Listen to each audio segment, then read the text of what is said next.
spotlight. People are here for you, not for me. No, the people are here for you, man. What do you mean? I guess the people are here for Well, you're the host. okay. So if you got subscribers on YouTube, Yeah. those subscribers are gonna come for you, right? Yeah. Because they're the ones. So you're the star of the show. It's not the guest. True, but People listen to Joe Rogan Experience for Joe Rogan. Like they know he's gonna have good guests, but he's still the star. You know. I get you. I gotta accept that. But at the same time, you should see yourself as a star. Ah, I am a rock star, baby. I just got to learn not to let that get to my head. I mean, how big is your ego, bro? I don't think I have a big ego, but then sometimes I'll say or do some shit and I have to check myself. It's like, Matt, you've got an ego. Don't let yourself have an ego. Yeah, true. I think that's the most important thing. Like being able to be self-aware, so like checking. Are we recording, by the way? Mm-hmm. Okay. I think it's tough for me because I've got two sides of the same coin at the same time. At one point, I second guess myself constantly. I always assume that I'm shit. I always assume that I suck. And so Yeah. I've got that. But at the same time, I had this technique I learned in high school where it's like, if I fake overconfidence, that sometime eventually I will become confident. Yeah, like so fake it till you make it. Yeah, almost, and so, but at the same time, I try and be transparent. So I'll be like, I'm shit, but here's some cool shit I did, you know? Yeah. And so I think that comes off as having a big ego. Yeah, okay. But it's, so yeah, like I don't, It's just, I feel like I don't walk around thinking I'm better than people. I Yeah. actually have imposter syndrome most of the time and assume that I suck. I walk around thinking everyone's better than me. yeah. So I feel is like that what imposter syndrome is? From my understanding, and I could be wrong here, but Yeah. my understanding of imposter syndrome is you feel like you're an imposter. It's like Like you're fake. Like, sort of. Like, so for example, so like you say this and you preach about a specific way of living, but you don't actually follow it. Like you do the opposite kind of thing. Or? no, more like, for example, for me, a lot of people will be like, "Oh, Matt, you're such a talented, successful, and good filmmaker." Yeah. They'll say that. They'll act like that's their perception of me, but I don't think that about myself. I Yeah. think I'm like, dude, you're 31. How have you not made a feature yet? How come you haven't done that? Like, you suck. Like, to me. So I feel like I'm an imposter in that sense. Like, even around someone like you. So it's pretty much what other people say and how It's you like, feel. I don't believe what they think of me. Like, and that's what imposter Like even syndrome around is. you, for example, right? I'll look at you and go, "Oh, Miguel, you're so much better than me." You know, you're so good at all these cameras. You've got such a great setup. Which, by the way, amazing setup. Thank you. And I just think I could never do this. Yeah. Maybe I could, but I feel like I can't. But other people think of me, will say to me, "Oh, Matt, you're such a tech can whiz. do this, You're you so can do technical." that. I'm like, "No, I'm not." Like, if you know the people I know, like you, I'd be like, "You would not think that of me." You know? Yeah, true. So I feel like I'm an imposter around someone like you because I might act like I know about this stuff, but I feel like I don't. Yeah. But I think like what you know, in a sense, it's a bit, I guess, different to what I'll know when it comes to like cameras, like how you were saying, because you like I think you've always upped to that role of like directing. Oh yeah. Whether like for me, it's always been like camera opping or like you know what I mean, like cinematographer.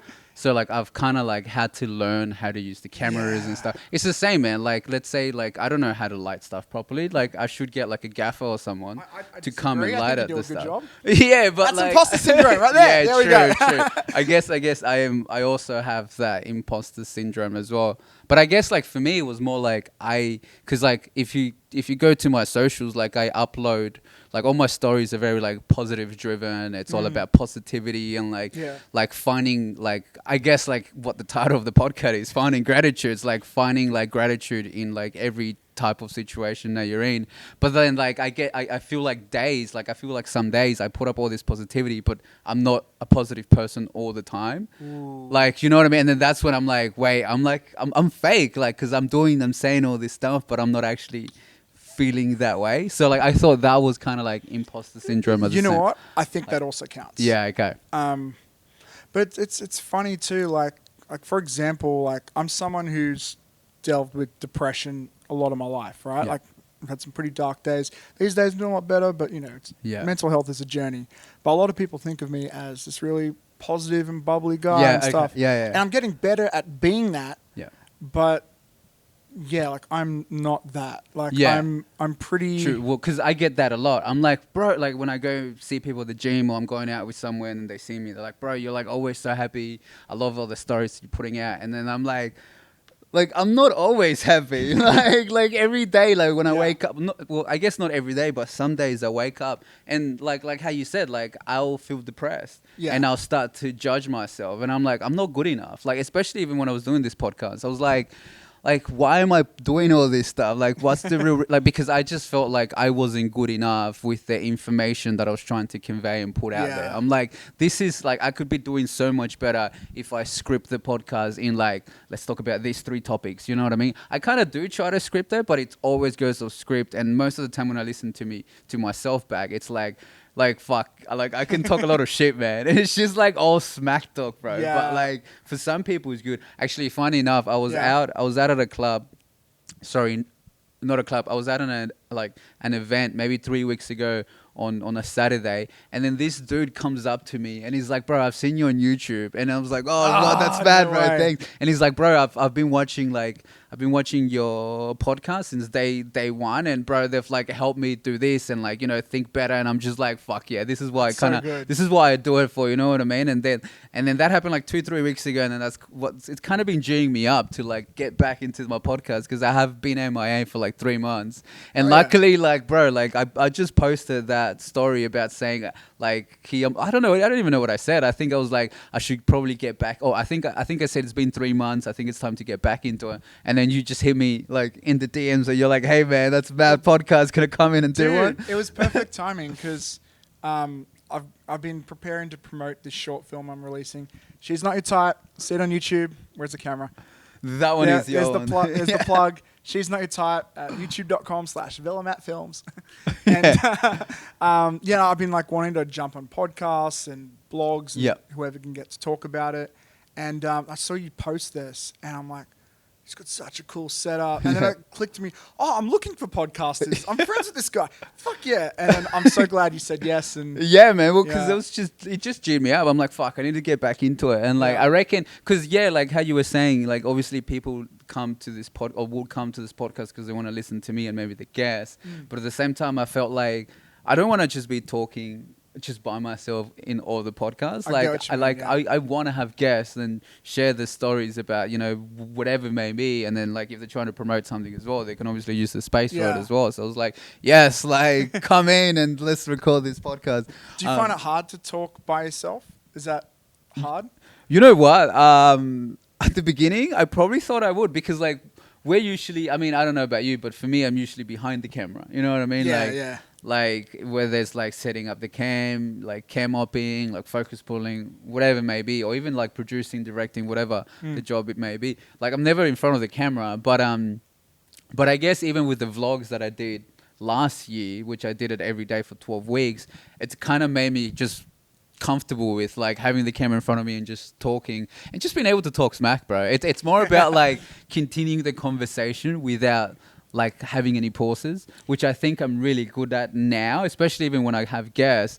I can just continue talking, but then sometimes I get stuck, because like you be talking about a story, and then I get so caught up into it, and then I forget what my next question is gonna be, because it's hard, obviously, because it's like interviewing someone, right? You just need to always be one step ahead, like knowing what to say and stuff like that. Dude. But like when you're by yourself, it's kind of like, oh shit. And I guess it's a lot of practice as well, because I've wanted to do like public speaking, like talking in front of people and like share my stories or share whatever it may be. And I was kind of put in a position late last year where I kind of got shy away from it, because my mates like, come in and talk about your experience on, like, especially because we're talking about it was medicinal cannabis, and we're talking in a panel or like a thing where we're talking how to access it, and he was like, oh, my friend's here who's got a story on how he, you know, got into it. And then I was like, I don't want to do it. And then from there, I was like, I need practice. Well, why did you not want to do it? I was scared. Fuck. I was just like, oh, like, what are all these people going to think about me? Like, what, they're going to think like I'm better than them because I'm talking about it in front of everyone. It's just the wrong things that come into your head. But so the biggest thing I've learnt, and so I've always been like, I want to be behind the camera because one, I'm fat. I'm not very attractive. I don't look like a movie star. I shouldn't be. People don't In want to front see a of- guy like yeah, me. okay. Also I'm loud and I'm probably annoying. People don't want to hear my voice. I hate my own voice. But what I've figured out is, like, first of all, if you can make yourself a brand, then that's never going to go away. Like, if I'm making a film with an actor, I always got to find an actor who's got a following or whatever to work with or whatever. But if I'm that entity, I'm never going to lose that no matter what. So one, that's a good advantage. But two, like, you're your own worst critic. Like, there are Yeah. people out there who will always hate me or always dislike me, and there's nothing I can do to change their minds. But at the same time, there are people out there who are always going to like me no matter what I do, Yeah. probably. And that's for a variety of reasons. Maybe they find me relatable. Maybe they just think I'm a nice guy. Sometimes it's like a representation aspect. Like, my mum, if she sees a Maltese person on screen, oh my God, it's like the best day of her Yeah, life. I Doesn't get matter you. who they are. She's like, it's just amazing, Yeah. So no matter what you do in life, people are always going to like you or dislike you, but there'll be people in both camps. Maybe there'll be more on one side than the other. And so you just got to learn to accept that it's like, you can't change who you are if you can just try not to give a fuck. Yeah. Well, that's Like, the what's thing, the worst right? that could happen, Yeah, you know? yeah, that's true. The worst case scenario, unless you say something that's going to get you cancelled or whatever, worst case scenario is Anything someone can likes get you your stuff. cancelled now. Yeah, I know that is true. But I find, for example, with my YouTube, if I post something, like a new video, I'm usually going to get at least one new subscriber, if I'm like, fingers crossed, Yeah. And that's great. So I've just learned, if you just keep doing stuff, hopefully you'll get better every time, whether it be public speaking or whatever, Doing it'd this be and that, when yeah. you're the focus of it. Every time you put something out there, it's an opportunity to grow your audience. And in this world run by social media and stuff, having an Yeah. audience is a good thing. Yeah, 100%. Even like trying to build a brand around you instead of creating a brand where it would be like clothing or like, you know what I mean? Like an actual asset that you're trying to sell. But that's what majority of people are trying to do, just growing a brand like about themselves. And when Especially you on have, social media now. when you become a brand, there are more opportunities. Like, and those opportunities, who knows where it could take you in life, Yeah. Like, when a politician or a president or a prime minister stops being that, more opportunities arise. Next, you find out they're a $1 billion CEO company. Yeah. Or something. And that's because part of it is because of that brand recognition for them. Yep. Same with celebrities and stuff. Maybe they start off as a musician, but then they end up, I don't know, running some NFT company or... And making millions, or yeah, even more or they've money got they some could do. Yeah. clothing brand or something. They have to have a platform. Once you have an audience, it's so valuable. Yeah. Like, for me as a director, I hate to admit this, but nowadays when I'm trying to cast somebody, part of the things I'm looking for is, do they have a following on Yeah. social media? Because I know that's an avenue for me to promote the film. Yeah. And I hate to... that's not the only reason when I have someone, but you need that because if I put a film out and no one watches it, 100%. it's like, what's the point of Yeah. making that film, and I hate to say that, and there are other reasons to make it, maybe it's creative expression or whatever, but an element of that has to be business. Yeah. And for me, if I make a film, I want to get an audience, so now I look for that, Yeah. Maybe not everyone has to be an influencer, but at least one of those people in the leads have to have an audience. Have somewhat of a... It's funny because I was given a proposal for an actual feature film. Oh, fuck yeah. And then it wasn't for me or anything. Like, my mate was just showing it to me because it was like a guide on how I could write future proposals for whatever. But they were trying to get like stakeholders to come in as producers because they needed more money. And literally the last page of the proposal was the social media numbers from each celebrity that was in the film. So it's like, this person has X amount of Instagram followers, X amount of TikTok followers. And it was the same for all the artists. Yeah, and bro, this is big brands that are doing it. It sounds cringy. They're doing it. It sounds cringy to think of it that way. Yeah. But it's so important. It's numbers, man. At the end of the day, everything is a numbers game. Think about it this way. Before social media, we had it was in the 90s or whatever the fuck, and we had celebrities, but there was no way for people to really measure how many people like those celebrities. It was just, did their last movie make money or not? Yeah. But now it's like, Or even The through Rock... TV and Oh, stuff. yeah, like and the like stats ratings with and the- TV and ratings stuff, yeah. But at the end of the day, they weren't as obvious as right now I can just pick up my phone, The Rock's got 3 million followers. Yeah. Freaking Chris Pratt's got Yeah. whatever the fuck, And as like an upcoming independent producer, director type of thing, that's valuable to me now. Yeah. The problem is finding people who have fake followers and all that. And Well, there's a lot of it's that nowadays, man. Yeah, there's and you know what, that can help some people, but I come from the school of thought, like it's something I know I'll never do because Buy fake it's like, followers. yeah, because what's the fucking point? Like I'd rather like 5 engaged people with my content than 20,000 dead accounts. Yeah, just bots. Yeah, Not gonna do and anything. if someone finds out you've done that, your fucking reputation's ruined. Yeah, because there's no way you can take down those numbers. Yeah, I think you're right. Yeah, like I never thought of it that like, way. But yeah, you're because right, like imagine if you have like 10,000 fake followers, you're gonna and then you're like block you have to each start 10,000 again. people one by Essentially, one. you have to delete that account and just start a new account, man, which is just gonna take more time. Yeah, and man, I'm a big believer of. It's just good to be a good person. Like, don't try and come across as fake. Like, I agree with the whole fake it till you make it idea. To a degree. But it's like, don't fake it by lying, you know? Just try and make yourself look as good as you can, truthfully, you know? It doesn't make sense. Like, you should always try. Like, invest in yourself. So, like, I try and make my films, they're short films, but I try and make them look like Hollywood productions as much as possible.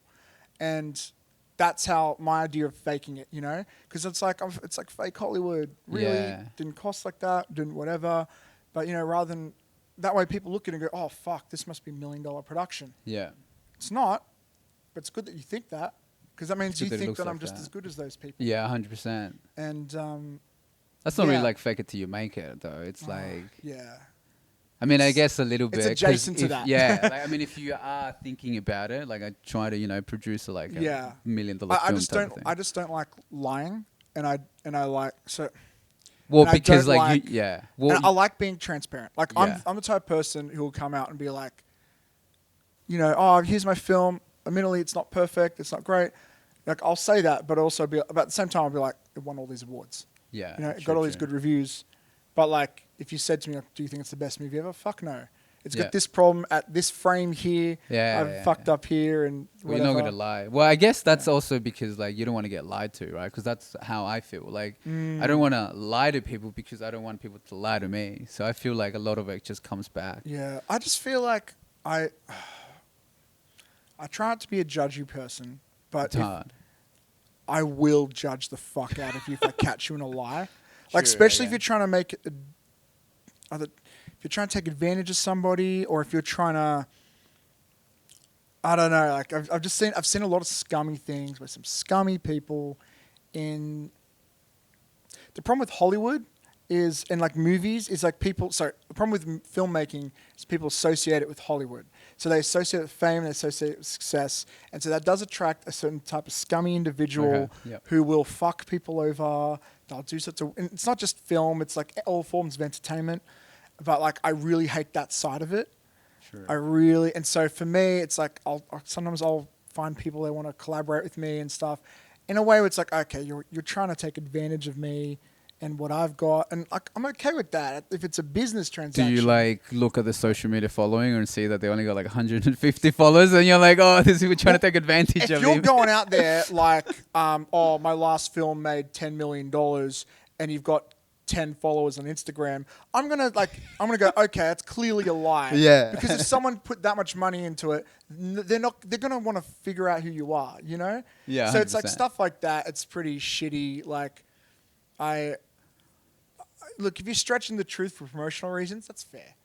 Everybody does that. You know? A little bit. Macca's burgers don't look like that on TV. You know?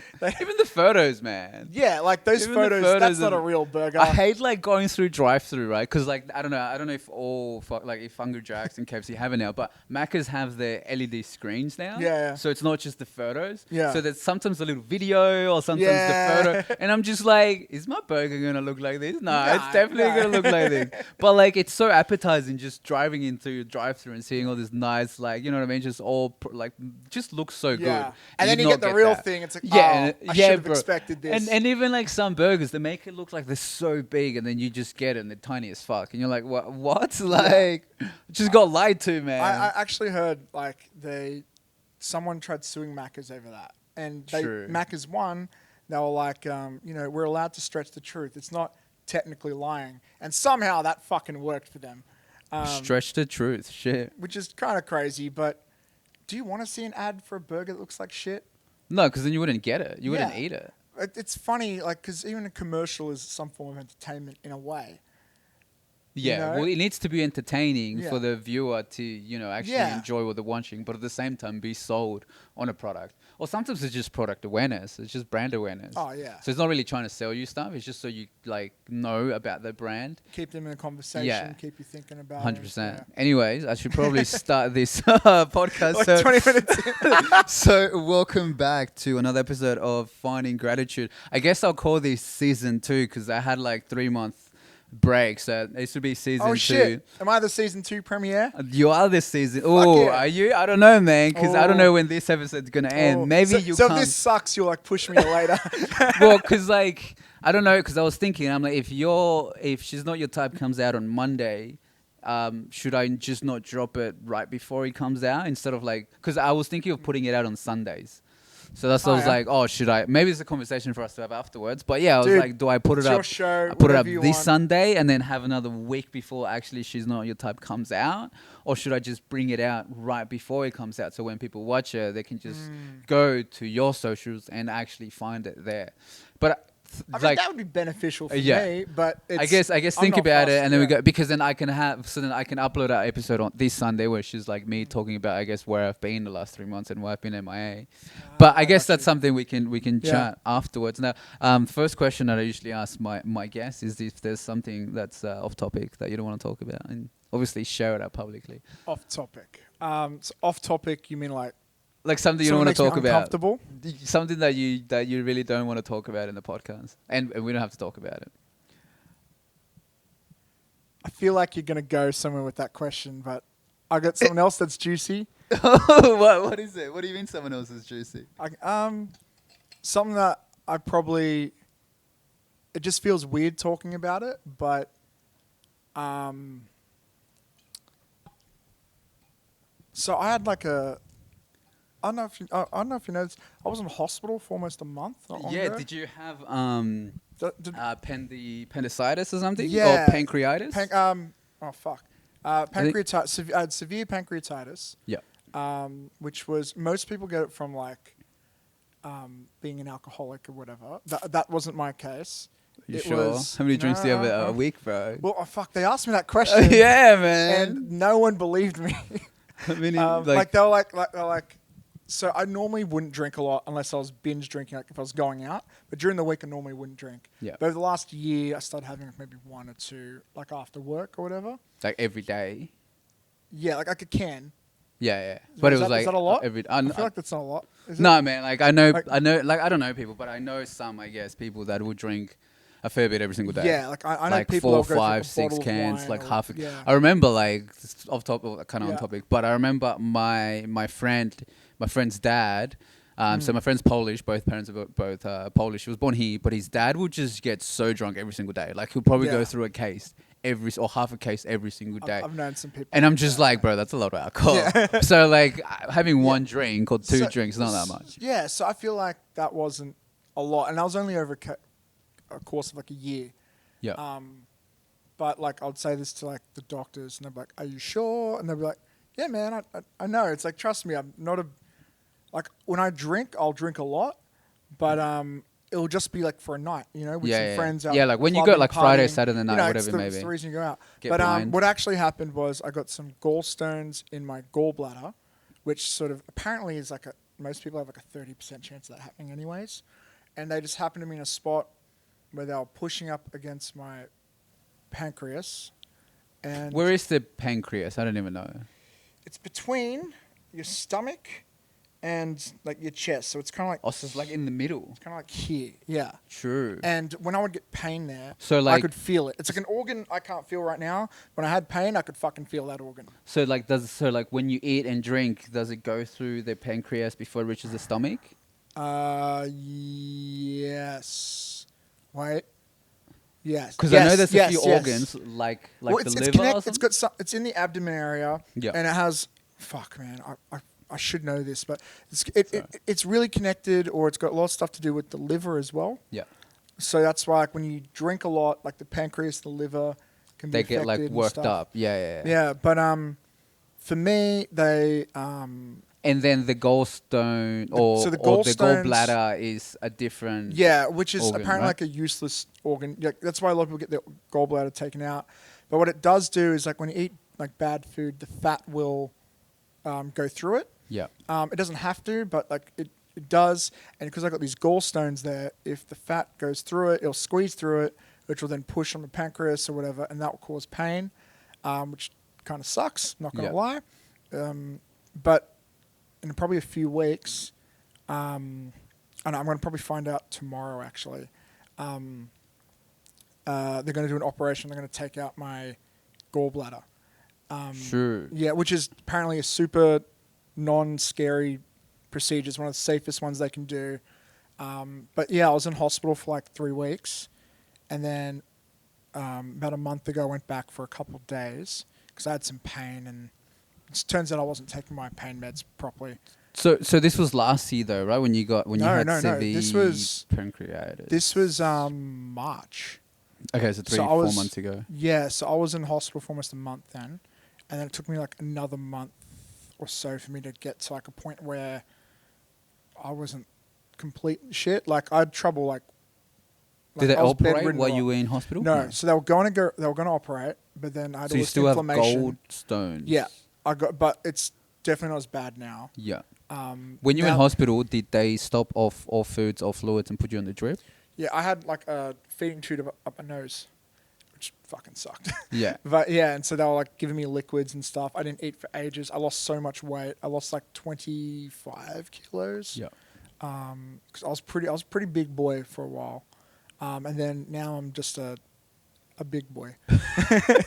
But yeah, no, I've been pretty positive the whole experience because I've been like, oh, these doctors probably know what they're doing, but Yeah. one of the doctors told my girlfriend apparently it was touch and go with me for a minute, and What do you mean by touch and go? as in I could have died. True. So That's heavy. Fuck. yeah, the and- doctor to tell your girlfriend that? Yeah, Shit, man. like when I found out, I'm like, that's kind of What? fucked up. Yeah. You shouldn't be saying that to my girlfriend. Yeah, like, why didn't you tell me? Why didn't you tell Yeah, her? that no one fucking told me. Like, and when I got out of hospital, I think that's when my girlfriend told me that happened. I'm like, wait, hold the fuck up. So I Like, don't want to scare you. Yeah. But while you were in there. like they kept telling me it was serious, but the whole time I'm just like, I'm making jokes at the doctors when they come in. They'll be like, oh, how are you? Like, no, that's cool. I'm like on an episode of Scrubs. I'm like laughing it up. Like, I was actually feeling kind of shit, but I was still pretty positive, and I was trying to like make your jokes. mindset was like. I don't know. That's how my mind was. I don't think I fathomed how serious it the was. situation. Well, yeah. But even so, like I'm the type of guy who jokes around a lot and stuff, anyway. So yeah. I think that's better though, man. Like because obviously like stress can cause further illness, right? So like if you Yeah. don't take it as a joke, or I mean not take it as a joke, but if you're not jokingly talking about the situation that you're in and just making fun of it, like Yeah. if you're actually serious and you're like worrying too much, you're like, oh no, I'm gonna die. No, what happens? Yeah. Like what's gonna happen if this stops working or if this doesn't work? That's gonna cause further problems within you because you're being so negative, and that's the stress in your body. And I don't know, man. Like. yeah, like I guess my mindset's been, what can I do?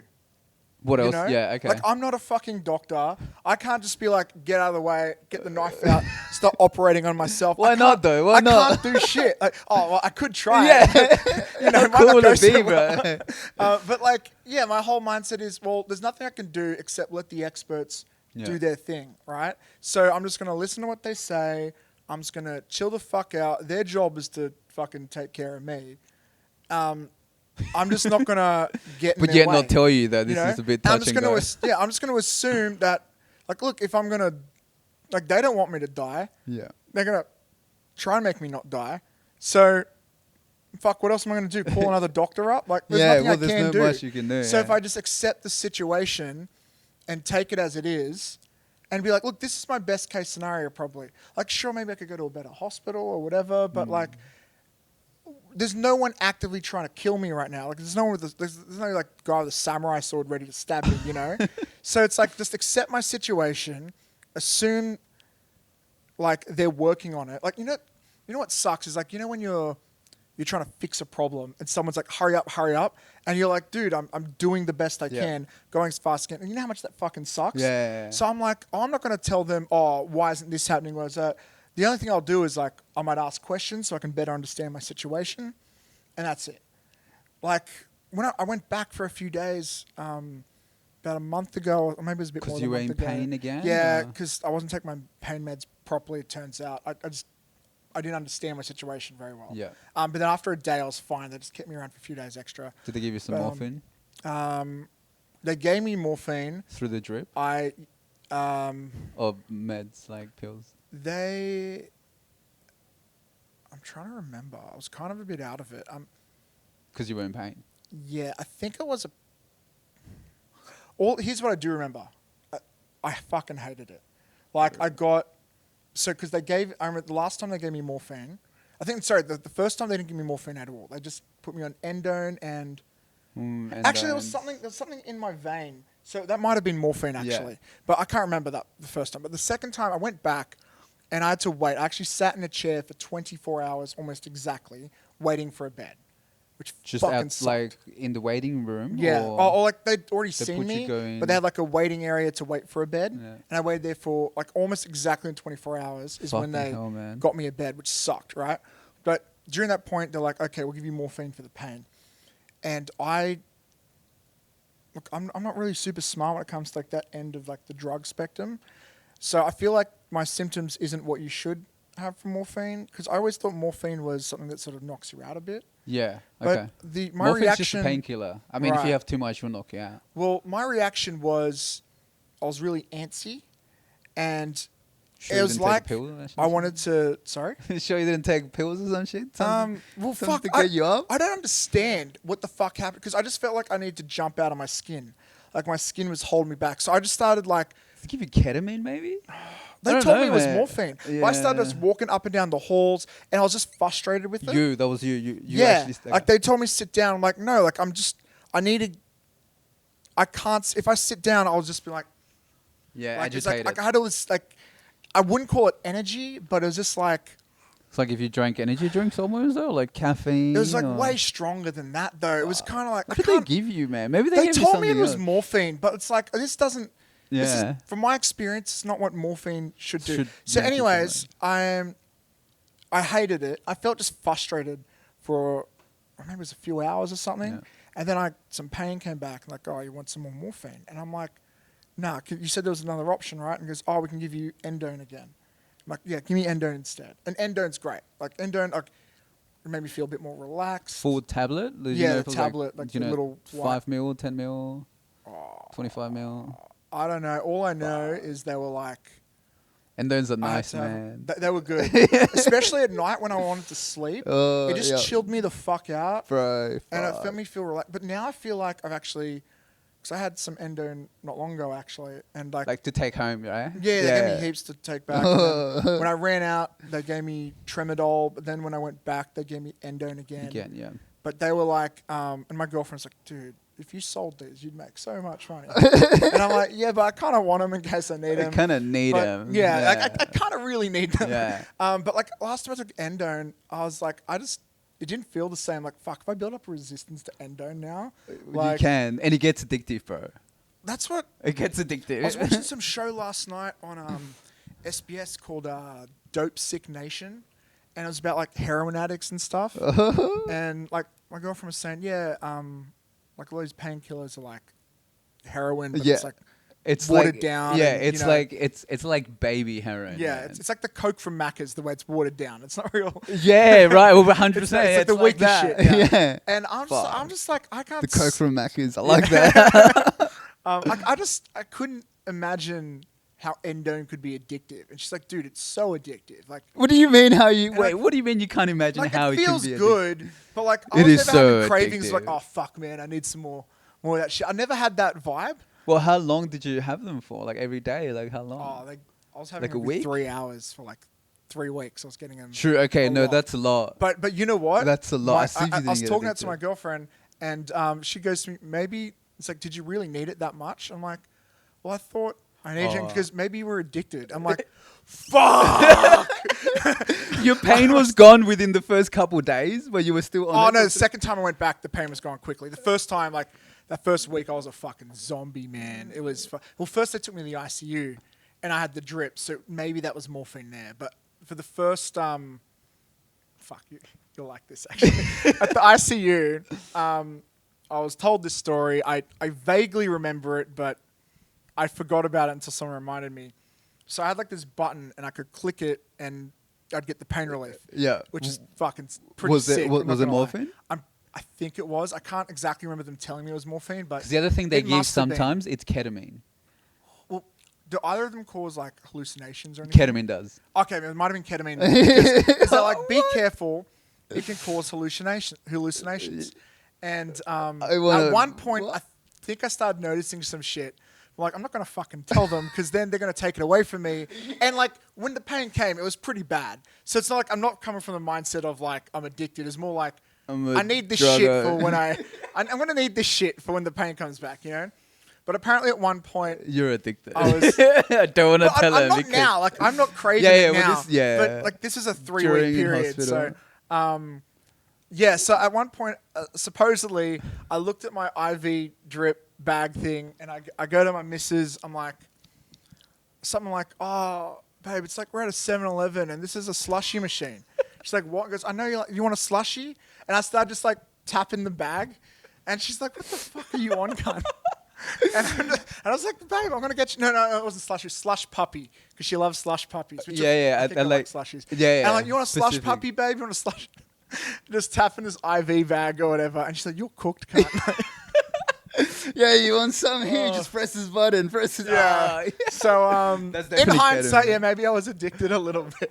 So like I've got a mate, his dad also had an operation. I don't know what it was for, but he was in hospital, and then they gave him the IV drip as well, and they gave him ketamine, Right. and like he kept pressing it, and then at one point, he tells the story as well, but like he could just see like black cats running cats. around the top of the or like on the ceiling, and then so then he rings the nurse, and he's like, "Oh nurse, can you get like Get like that all cat. these black cats out of my room?" And then the nurse is like, "Okay, I think you've had enough ketamine, man." so yeah, they did cut him off. So yeah, bro, that was probably ketamine, man. Bro, what? Yeah, it sounds like Fucking- it. Sounds like I'm it. gonna Fuck. go to hospital and be like, "Oh yeah, I'm in so much pain. Give me some of that good shit, man." Fuck, even man. morphine is actually nice, bro. I don't know what it is, but Dude, it's like, I don't know what happened to me. but painkillers. That experience with morphine, I did not. That dig second at. time when you came in, and yeah, But you know what? Also, like maybe I'm biased because I don't do a lot of drugs. Like I've never. Really yeah, I been a don't big- do a lot. Just because we got Oh, cameras in front of us. Mom, if you're watching, never, ever in my life. Just nah. Drugs are bad. Stay in school, kids. Stay in school. Nah. Tell us something your mum doesn't know. No, like I've never really done, like intentionally done like hallucinogens or like anything like like that. recreationally or like recreational drugs, kind of. thing, Yeah. So I've never really. So maybe like I have a lower immune system Tolerance. tolerance than other people. Like, Yeah.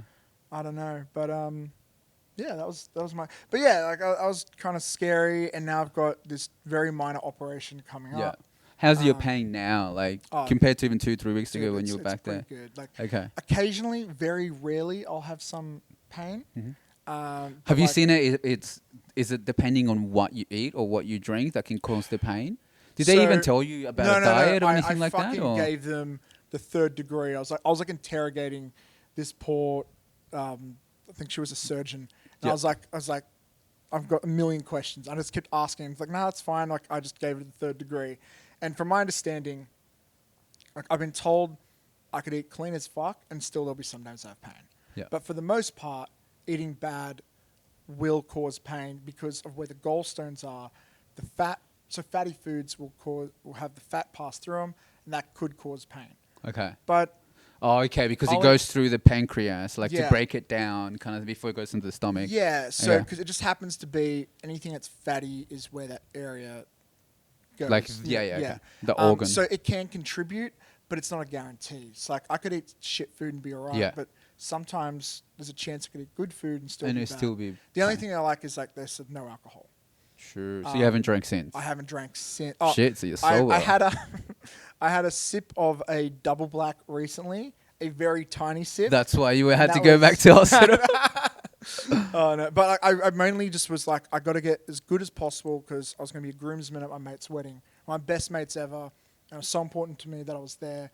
Oh, that's And, already happened? Yeah. Oh, And yeah. thank God I went. It was like such a great day, Yeah. and I got to wear like the best suit I've ever worn. I felt so good. Especially after losing like what 25 kilos and whatnot. Yeah. So like the skinniest I'd been in years, and wearing like the nicest suit I'd ever worn. I can't wait to see those wedding photos. They look Oh, fresh the as video. fuck. Well, was it just recently? Yeah, it was like 2 weeks ago now. True.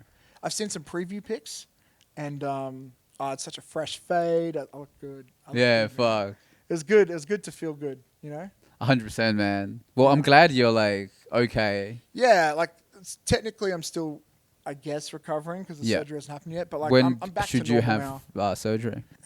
I'm gonna guess it's gonna be in about 2 or 3 weeks. Okay. But I don't- So there's no specific date set yet. Nah, tomorrow I'm getting a scan, and then I've got to book an appointment with the surgeon, who's then going to look at the scan, who's then going to give me a date. So I'm guessing, actually, it might have been more than 2 weeks because Like a month maybe. this guy's been so busy. Getting an appointment with him takes a while, so I might actually talk to him in 2 weeks, and then I'll get a Actual operation. date. But we'll see. Yeah.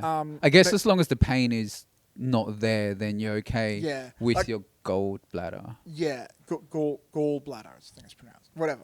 Basically, I'm not I think so. that worried about pain at the moment. Yeah. I mean, on if the you- rare occasions yeah. it does come, I've got But- meds. Yeah. I was gonna say you got the endos, man. Yeah, so that's Don't pretty do that cool. shit every day, Yeah. bro, man. That No, shit's no, no. addictive. I bro. was for a while, and then I stopped taking it when I had pain, and that's why I went back to hospital. Because I used to take the pain meds so much, it would make me throw up, which is part of the reason why I would lose weight, and then I wouldn't want to eat. So I basically ended up starving myself a bit. And then when I went back to the hospital, they were basically, dickhead, take your You need to medication. take your Like, meds. you take your pain meds, like, obviously. Yeah. And I thought if I take them, won't it make me throw up? It's like, that's not because you're having them every day. Just have them when you need them. Yeah. And I'm like, and I had them every day because I thought I had to have them every day. Well, but I then- think that's the side effects though that makes Yeah. you throw up if you have them all the time. But then they can Well, that's what also I be learned. like, oh, but we've also got other medication that would help you not throw up. Yeah. But then that's when you're on too many drugs, bro. I think I learnt the hard way with how to manage my pain. And yeah, but now I'm pretty good. I've never had a surgery before, so it does make me a bit Oh, worried. really? It's your Yeah, first. So you've it's my never been first in surgery. like fully like anesthetic, like full anesthetic. Does it count if you go to the dentist? Don't they give you No, that's anesthetic? local. That's Oh, local then no, anesthetic. then no. So like the full one is when you actually knock out. Yeah, I've never been. That's nice knocked too. out. Yeah. Yeah, it's like Alright, dreamy, it's something to man. look forward to. Yeah, it's like I mean, it is scary at the beginning because you're like because you don't want to let go because it's kind of like a forced sleep, right? So you're like, I want to be awake. It's like no, you're falling asleep. What's Oh it, no. dude? What if I don't wake up? Yeah, but it's like going to a dream. Every time you go to sleep, what happens if you don't true. wake up the next day? Oh It's fuck! literally I'm never gonna sleep again. it's literally the same thing, man. It's literally like the same like idea of it. Like every time we go to sleep, Yeah, you're right. it's not waking up. This is just a forced Yeah. sleep. Well, the thing that gets me a little worried is when I went back to hospital second time, they were like, "Why are you here? Why don't we just do surgery now?" I'm like, "All right, cool." So they'll prep me, and then the day before the surgery, they kept coming back to me with like different ideas. I imagine that behind the scenes they were arguing over what to do. Yeah. Because apparently I had all this Do this, you inflammation. should do that. Yeah, and they said apparently it was causing risks, and they're like, "Look, we need you to sign this form, or this waiver," and I signed it, So your life saying, away. yeah, but also they were like, "Look, we need you to allow us to, if the keyhole surgery, which is the safe surgery, the easy one, if it turns out it's too risky because of the inflammation, we can open you up fully and do a full cut What? open your stomach." They actually showed me like, okay, it's gonna be like a triangle, it's gonna be like this, we're gonna do that. And I'm like, Can I "Fuck." watch? So, fuck. Can I make this into a film? Bro, Can I use this for a Dude, film? how fucking trippy would it be to see Right? yourself cut open? Yeah. You know what I'd do? I would take that footage, I would crop it, and then I would just make a horror movie where I get killed. Yeah. And then I would just 100%. insert that Just footage in. somewhere, man. You know, it's stock I footage. love Sell that shit. Dude, I love that idea. I still got the surgery. I got, you know what, guys? You can open me, but under the condition, you let me have Film the it footage. all, yeah. So yeah, they were going to open me up, but then they came back and they're like, well, I asked them all these questions. They're like, look, there is a chance, like a 1 out of 500 chance that, we could potentially nick your bowel and that would cause some problems with like your whole Yeah. shit. And I'm just like, literally your shit. And I'm like, oh, I'd rather not if possible. I don't want you to fuck up my ass, basically. I still need a shit, man. What do you mean? bro. Like, and so they sort of came back. They look, we just think it might be less risky if we just wait a bit, and then we do another scan, see if the inflammation's gone. Yeah. If it's gone, we'll do the keyhole surgery. If it's not gone, they might have to drain it out. Apparently, there's a bunch of different ways that could happen. What? Yeah, but look, I'm feeling so much better than even I did a month ago, let alone 3 months ago. Inflammation's like probably my- gone down a lot. Yeah, it just made me feel bloated all the time. Yeah. I remember walking up and down stairs. I just could feel like this shit in my stomach just. Like actual the stones inside of you were like Well, moving. not the stones, but it felt like, I don't know if it was Which like is the pain. water, or like not water, like a liquid or like something. It just felt weird. Like my insides felt weird when I would just like go up or down stairs.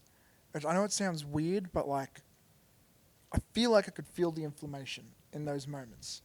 Probably could, man. Yeah, but what I do know for a fact is like I was swollen as fuck. Like not like swole, like I was like bloated. Big, yeah. And I could feel my stomach. I felt like it was expanding. It was pretty fucked up. Fuck. I can't believe I'm actually talking about this openly on a fucking camera. This is kind of crazy. Why? Shit I've talked about like with friends and stuff. Yeah. But you didn't Just- share it as much. But bro, this is the stuff that people can relate to, though, well, this man. is the podcast, right? Yeah. You want this shit. Right? Yeah. Tell me. You're like, hey, more tell your stuff. dark secrets. Yeah. Well, that's why I always start with like what's off limits, because like if there's something that's really off limits, then you wouldn't even say it. Yeah, true. Do you know what I mean? Yeah. Like I think like this, yeah. Well, it is off limits because like part of you is like I don't really want to. I don't Well, feel comfortable talking about I this. feel, But at the like, same time, I do want to talk about it. I like being an open book as much as I can. Obviously, I have my own limits and stuff, but Yeah. I don't have many, and I like being as transparent as I can when I can. Just because I don't know why. It's sort of how I am a bit.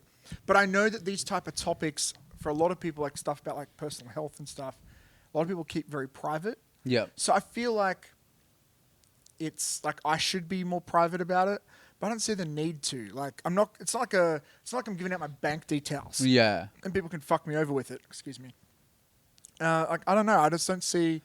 It's like being The uncomfortable reason. with, you know what I mean? Like being comfortable with the uncomfortable. Because if there's something that you don't really want to talk about, but like you're trying to get comfortable with it, you're essentially getting better at it. Like there are some things in life, obviously, I don't want people to know about or whatever, just because I'm pretty. Just because I'm I'm human like everybody else. Yeah, but what's wrong with people knowing about things? Like you said before, like we shouldn't give a fuck. You know what I mean? You are correct. Yeah. Like, I've got no counterpoint. You are actually. I did say that. You are, did say that, man. I've I could ask you a question right here, right now, but I was just gonna ask, what's something that you have learned, I guess, through the whole hospital experience, like the biggest takeaway. It could be anything. Like it Ooh, could be that's that morphing, it's good, or that like endones can get addictive, or like. Oh, that's a good question, It's bro. like mindset. It could be anything. You know what I mean? Like maybe the doctors. I don't know, man. But like, biggest takeaway from the whole experience of being in pain, going into hospital, having to deal with, bro. Because being in hospital is kind of shitty. I mean, it's got its goods and it's got its I guess bad from it. Like being in hospital for 3 weeks, you kind of probably felt like you were there for like a month, 2-3 months, because you can kind of lose sense of time being in hospital, man. Off the top of my head, the first thing, I guess I kind of already knew this, but it kind of reaffirmed it, is just like the frontline workers who work in hospitals are amazing. Like the things they do, they deal with so much shit. Like I saw some like lovely people who were really nice to me just cop so much abuse. And, From other patients? From other patients and stuff. And like I understand like these people were in pain and whatever. I was just some of the fucking idiots. There was this one guy. I could go on and on about this one guy, but I won't bore you to death with it. Keep it short. There's this one dude, and he was saying, I think he had some problem with his foot, like he was bleeding from his foot, and it was causing it to swell. And so they were like, just take off your shoe. And he was like, no, because what if I've got gangrene? And it's like, well, look, we've looked at your foot, we've done all this stuff. There's a very, very, very low chance that you have gangrene. And they're basically saying you won't have gangrene, but legally they can't say you can't have gangrene, obviously, right? And he's like, I'm not taking it off because it's a hospital. Well, if the floor's dirty and it infects my wound, it's like, and you're going to have to amputate my foot. And he goes, it's very unlikely we'll have to amputate your foot. If you just take off your shoe, you'll be in less pain. Hospitals like, are usually clean as well. What you on about, clean man? as fuck. Yeah, man. but Like no, the aircon is at like a specific 25, or I don't know, a specific degree, so there's Yeah. less bacteria that grows from Although the floor. I do have to say, I did get golden staph while I was there. So What's that, golden staph? It's like an infection you get from the hospital. So What? some You get person, infections from being in yeah, hospital? which is actually added. I think might have added to like while I was there for so long. What sort of infection? Like where? I don't know. I just know that they had these blood cultures. They just took a sample of my blood. Were they taking bloods from you every single day? I think it was every day. If Yeah. not every day, it was every second. It was Yeah, it was very a often. lot, yeah. And but once they realized I had this infection, they started taking more. And apparently, what they do is they're these guys. They'll take a blood and they'll put in like these tubes. And they'll grow it. They'll like try and grow fungus or some shit, and they analyze it to see how it reacts over time. Yeah. I don't know, is fungus the right word? Or mold or whatever the fuck, right? And yeah, like they just kept. They cared more about the infection than they cared about anything else. Your They were sending actual specialists to condition. me and asking questions, and I was like, yeah, well, what about like the pancreatitis? Like, yeah, don't worry. Anyways, back to your infection. Like they had a specialist team just for that stuff. Like I'm thinking, is it because they don't want to get sued, or is it like because it's like really dangerous? It could affect, I guess, your condition more. So Yeah, I like, guess they so. want to make sure that that problem is fixed before Yeah. they can. And at one point when they were going to let me leave, they were going to do this hospital from home situation where they're going to send people in. But What? then I ended up staying a few extra days longer And that was for fine. some other reason. And then by then this antibiotic kicked in, and then they didn't need to do it. But apparently, yeah, there's a hospital from home option where they send someone out to your house. Maybe after COVID, yeah. they had Well, to like start doing that. I learned that COVID really fucked them. Like everyone knows COVID fucked them over, but like a lot of the nurses I dealt with, I'd be like, oh, I've been working for long. They'd be like, oh, I've been here for about 2 months, 3 months. Like, what do you mean? Like, so, oh, I'm still a student. I'm like, that's kind of early in your career. Student, And, like, what, working full time, or were they wearing like different colored? they wore the same colored stuff as everybody, and they True. were teaching each other stuff. And like, I gotta say, like, I would, if they didn't tell me I was a student, I wouldn't have known. Yeah. Like there was someone, there's one girl in It's particular. my second day. Yeah, What? pretty much, right? And like there's this one girl in particular, like she was like a fucking gangster at like putting in like the, checking the IV drip and stuff. She was like teaching other people because they couldn't do it. Yeah. And she's like, oh, I've only been here for like, I've been doing this for like 3 months. Like, what? I was like, yeah, I'm basically. I think she was like near the end of her degree, but I'm like, that's weird. And then I met I think it was a surgeon at some house party in Ongo. I was asking him, like, is that normal? He goes, it didn't used to be, but after COVID and everything, it's got desperate for staff. So they started like Yeah. lowering the restrictions of Yeah. how early you can start getting like work experience in hospitals. Yeah. Um, Because I know at the end, or when it's almost near the end of your studies, what do they call it when you actually start working? like work placement, I Like think. work placement. Yeah, yeah. But I So think like what they did is like they made it, you can do go it in like earlier. after your second year or Yeah, your or first something like year, you that. can just go in. Wow, yeah. But True. like I was just really surprised. Like there are these people. It's like, oh, I've only been a nurse for a couple of months. But Yeah. those people who were like new at being nurses, like were doing such a good job. Yeah, like Like- you couldn't even tell that they've only been there for like fucking- Exactly. Yeah, and that such kind of short blew my time. mind. Yeah, if I'd, what else did I learn? One thing I am learning is I got to not joke about me dying because people freak the fuck out. Like I will Okay. say that I will make because like I'll make jokes about me being. It's like, oh yeah, I nearly died, and like I'll just and like Yeah. people who are listening, they'll be like laughing, and then they'll be like, they just drop dead, like, and then I realize, oh, like I'm laughing, but they're like concerned about me. Like, What do you mean you almost died? What happened? Yeah. yeah, and I'm like, oh, this can make people uncomfortable.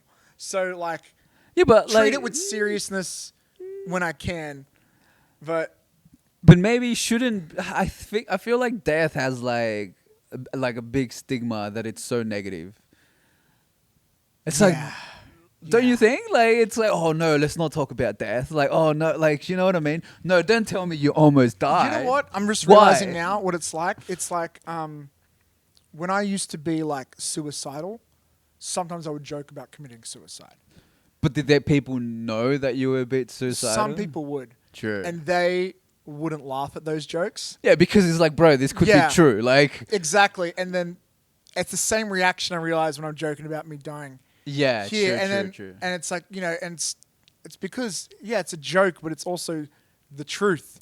And the truth is not funny. In that context. Yeah, in that context. Okay. Because they do say most of the jokes that are funny are true. Or something along those lines. It's funny because it's true. Yeah, you know what I mean? That's the saying, yeah. Yeah, so I just got to be careful with the way I talk about it. To specific people. Cut to me being on a podcast joking about dying. I mean, this is the full circle, man. Yeah, but yeah, so I got to be aware that it's a serious thing that happened to me. Yeah. And most people But don't. you can still joke about it. I mean, you can still be like... Most people don't have the mindset I have. Yeah, I feel get you. Because I've been through so much depression and so much stuff, and I feel like, I don't want to say I beat depression, but like I definitely I mean, you're still alive now, so you could probably mean, say you did could happen beat it. anytime. Yeah. Oh, shit. Oh, shit. Bro, people are going to watch this fucking podcast. They're going to be like, no, don't talk People are about it watching like right that. now like, oh no, is he okay? They're going to call me. This I'm is gonna what's get going to phone cancel calls. you? Yeah. No, you can't cancel because I'm self-deprecating. I'm talking about myself, right? I feel, I don't know. Someone I out don't there even will know, get but offended. everyone just cancels anything with everything, That's man. true. But look, what I have learned though with comedy in my limited experience of stand-up though is, bro, you've done everything. yeah, I've done too much. But what I have learned is like the safest jokes are jokes about yourself. Yeah. Right? Like if I came up here and chose another nationality and started making jokes about them, it's probably going to come off as racist, even if it's not. But if I start, like the best bit I have in my set is about, I'm basically talking shit on Malta, but I'm Maltese, so it's like I have the agency to do it. I say it like with a wink, like it's a bit funny. But Yeah. Yeah. I think I saw you at a stand-up gig. What? I think so. I'm pretty sure I did. I went to a gig and you had a Oh, set. you did. Right? No, you did too. Right? At in Newtown. I think so. Yeah, no. I went there remember with you my- showed up with and you my had business partner. Yeah. With and Jim. fuck, this is a few years ago. Yeah. I forgot about this. Right, it's just coming I'm back to seeing me. you as you're looking at. I actually forgot. I was Dude, just like, oh, it's Matt. here Oh, in my head, I'm Matt. thinking I haven't seen you in years. I think Now it was we in saw- Surrey Hills. Was it in Newtown? Yeah, I think it was at Kelly's on King. Maybe, man. Might have been there. Yeah, I did a few yeah. shows there, and Fuck, that's funny. Ass. I bet if I check my DMs, we probably talked about it too. I was like, oh, bro, it's good seeing you. I probably did a story or something while you were watching you, man. Probably did. Yeah, Fuck, man. man. That's because it trippy. just came No, back. I I'm like, remember it now. fuck. I remember it now. Yeah, So you've right? probably seen me do that bit. Yeah, which is why something you're about looking at me Malta. like, I was like, oh, yeah. I get it. But that's like one of the bits that get the best. Like, no matter what audience I do it in front of, it usually gets a laugh. Like, I find certain bits won't do as well in front of certain people. But with that, it's like I give the audience permission to laugh because it's about you. me and I'm, you know. But yeah, so I feel like with those type of topics, if you talk about yourself, you kind of. But then about the death, it is about yourself. So why can't I joke about it? So that's what I'm thinking, right? That's my mindset. Feel free to say I'm wrong, someone, but yeah. How old were you when you were going through like big depression that you were kind of almost suicidal? So I had a few moments. I was diagnosed with depression. I think I was 17 or 16. Just after high school or I during was in high last school. year, I was, like, year towards 11, the year end of high 12? school. Yeah. And they threw me on medication. What meds were there? Like antidepressants? Yeah, and I've been through a bunch of different antidepressants. I think I was on Effexor at one point. Then I was on something before Effexor. I can't remember what it was. But then I moved to Effexor. I was on Effexor for years. It's different.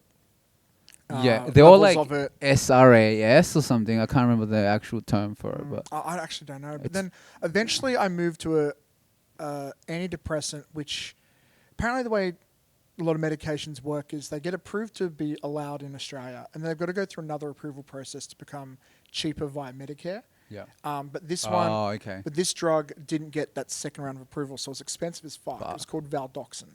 But Valdoxin was like so good for me. Like it, apparently, I think it treated some other symptoms of some other stuff I had, but I was on that for fucking years. But Sure. to answer your question about when I was like suicidal, I know when I was about 18 or 19, that's when I got real dark. My first time I got real dark, and I always remember it because I was in a metal band at the time, and I rewrote a song, the best song we did. It's called "The Harvest." It's and that song was about me deciding that no matter how bad things get, I would never kill myself. So, and the chorus was In that song. yeah, and the chorus was, the lyrics were, no longer do I need excuses to keep my heart beating. You are my perfect excuse to keep on breathing. And the idea is like my friends, my family. You're talking about them. Yeah, so it's Metaphorically. almost like I'm kind of, I'm talking to them in a way. And the idea was like, and I never really, when I wrote lyrics about stuff like that, I didn't want to ever be super direct. But the idea was, someone told me a quote from someone. I can't remember who it was, but they said something like, the act of suicide is a selfish act. And I'm like, what do you mean? It's like, well, like you're saying, you've got a lot of pain, so you want it to go. But by leaving this world, you are creating more pain for others. And I remember just being one day sitting on the bus thinking about it. Because I remember practicing writing suicide notes. And Shit, when you were 18. yeah, like I would start writing them, I would scrap them, and like for Were me, you still in school though when you were 18? No. no, I was a year after school. I think I was Did you still go to 17 uni when straight I away? graduated. No. Nah, I took a few years off Okay. because I didn't know what to do with myself. My parents convinced me film wasn't a real career. Mum wanted me to be a real estate agent, I think. Fucking thank God. Did you even go to uni for that? I don't think so. You I just go to don't- I don't TAFE know. to do the real estate agent, right? Yeah, I kind of fell into this career by accident, but I'm glad I did. But anyways, yeah, I would just, to G myself up, I would practice writing suicide notes. Yeah, because people do say that it's very like cowardly to like commit suicide and stuff, right? Yeah. Because you're not thinking about everyone else. But like at the same time, I don't know how bad or good this is gonna sound like, but I still feel like it's very courageous from someone to actually do it. Cause like, Oh, that is a hot take. because I man, see what you mean. because like I mean It's hard to do. I've had like suicidal thoughts myself, right? And it's just, but like you think about it, and then you're just like, oh no, I don't want to do it. You know what I mean? It's hard to kill like yourself. it's like because your body G's doesn't want you to do it, and then like your you gotta brain have will convince courage you to actually do it, Nah. man. So And it's a you, bit but you know both. what? Like there'll be days where I'm like, I'm gonna kill myself today, and then I wouldn't, and then I'd be mad at myself, and I'd be thinking about it for weeks. You're such a fucking pussy, Matt. Yeah, You're such a right. chicken. That's the I thing. can't believe you can't even kill yourself Yeah, properly. You're a it's like- fucking idiot, right? Fucking telling everyone you're gonna kill yourself. So you're I was fucking writing Oh, no, notes like suicidal I would never notes say and it to shit. people. I kept You that never a do it, secret, man. But to myself, and I would judge myself for not doing. It's like I had peer Gonna get pressure. so cancelled about this. No. Oh, man. me. No. I give you permission to talk about that. No. But no, like, I was like, I would judge myself and I'd criticize myself for not doing something stupid, which is dumb in hindsight. But Killing yourself is the stupidest thing you could ever do, man. It's dumb, So 'cause- much more to life, Dude, bro. if I died when I was that young, I would have missed out on so much of the cool shit that I've That done you've in done, life. You yeah. know? Bro, this is just the beginning, bro. This is just the beginning. Yeah, man. That's the name of this episode. This If is you can't think of a name, that's a good one. the beginning of what, though? Oh, that's the thing. The beginning of my demise. I'm just going downhill. For me as well, because after this episode, I'm getting cancelled, man. We're getting cancelled, folks. Oh, bro. So I remember that was pretty dark, but little did I know later in life, shit would get worse. Oh, shit. Yeah, Get man. worse. Fuck So what? this. So when I got even more depressed, because you hit rock bottom, you think you don't That's it, realize there's yeah, always it's another like- rock bottom. There's always another rock bottom. Life can always get worse. Yeah. You just don't think it can, but then life finds a way to fuck you over harder. And I think it goes in waves, like essentially like waves. Like I'll feel good for 3-4 years, and then I feel fucked up again, and then it'll be another 3-4 years, and then it's that again. it's like a journey, pattern, bro. It's a journey. There's peaks and valleys. Yeah. But so because I Well, made how this long ago was it then again that it got really bad? If this is like when you were 18. I can't say exactly, but maybe if I had to take a guess, Like I know early I was pretty 20s? bad. 2016, I was pretty bad. So just a couple years ago, like 6 years ago. Yeah, yeah, maybe. Do you know what gets you to those spots? Like, do you think that being in a metal band kind of also not help, but kind of Bro, if anything, that did help because it gave me a platform for self-expression. And I had True. fans. We tour the East Coast at least, and we would like people. But then, like, having depression was a Literally tool ask me to for sign you shirts to with make, and stuff. because were you writing the songs? Yes. So like having depression was a tool for you to actually be able to write songs that can connect with a wider audience. Yeah. Although it did annoy me that one song people thought it was a love song, and it's like, look, It's it's suicide. technically I love people, but like it's way darker than that. But when it got real bad, so when I Couple years so ago. so when people so when people have depression, sometimes a lot of the time they have their own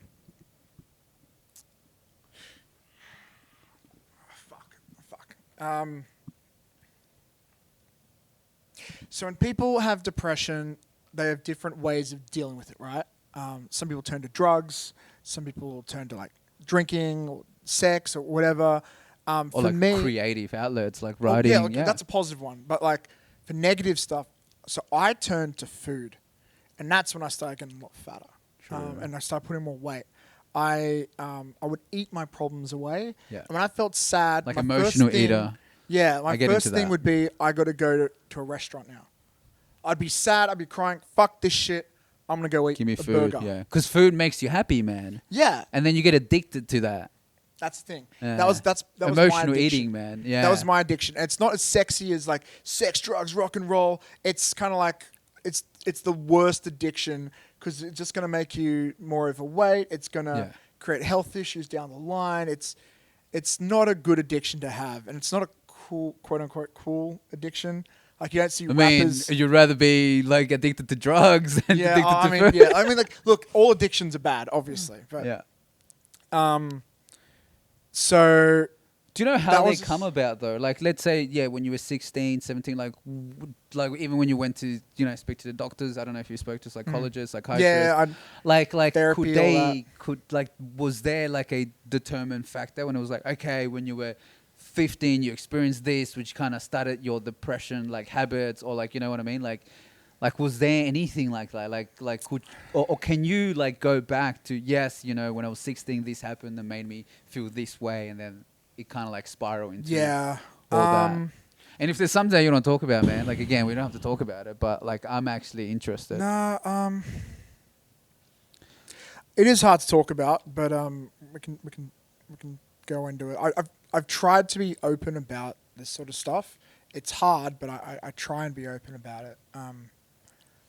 I guess the source of my depression, I was always told it's the chemical imbalance in your brain.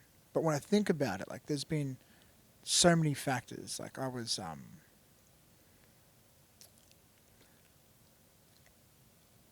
once sexually assaulted as a child. Shit. I'm sure that's done some fucked up shit to my head. I was bullied a lot when I was really young, like severely, like In high school, primary school, or both. yeah. People would like pin me down and burn cigarettes in my arms. Fuck. I'd be Like, do you jumped. was that like, were you already overweight at that time? No, like, I I got fat starting from like 2015, I would say. So in my 20s, I started gaining weight. I was skinny as fuck in school. True. Yeah. Fuck, that's crazy. Like, because I'm just trying to understand, like, what made you, like, I guess, a target for people to bully. I was You ain't. I was an ADD, loudmouth, smartass. Yeah. I gave people reactions when I was young. Were you I on had tablets for your ADD? No, well, I wasn't technically diagnosed with it, but this medication I had later on treated some symptoms for it, which happened to also be an antidepressant tablet. Yep. And now that I'm off those meds, I've noticed my attention's not the same anymore and stuff. So I got to go see another doctor about that stuff. Fuck, give you more. But meds, like I have trouble focusing now. Ever since I got off my antidepressants, I can't focus very well. It's really Yeah. hard. But you still get shit done. I do, but it's hard sometimes. Like I found tricks to trick my brain. Yeah. And they're weird tricks. Like, yeah, like if it's something like I love video editing, so video edit's easy for me to do. But if it's like for work, I've got to write like a page or a document or some pre-production stuff. That's hard for me to concentrate. And so I find I've got little techniques. I find lo-fi beats looks good. Yeah. I find if I Just have it eat on the while I'm back. typing, I'm more productive at typing. So It's giving you a bit of energy, you know what I mean? So you're kind of not coming down. I you're find just like, I think it's because I'm used to watching TV and I have a phone. I need two things to do at the same time. So if I'm writing, if I'm eating at the same time, no, it doesn't matter what I'm eating. Could be you're healthy, doing could be two unhealthy. things at once. Doing two things at once, it makes me concentrate on the one thing more, Yeah. which is weird. But I've learnt that about my brain.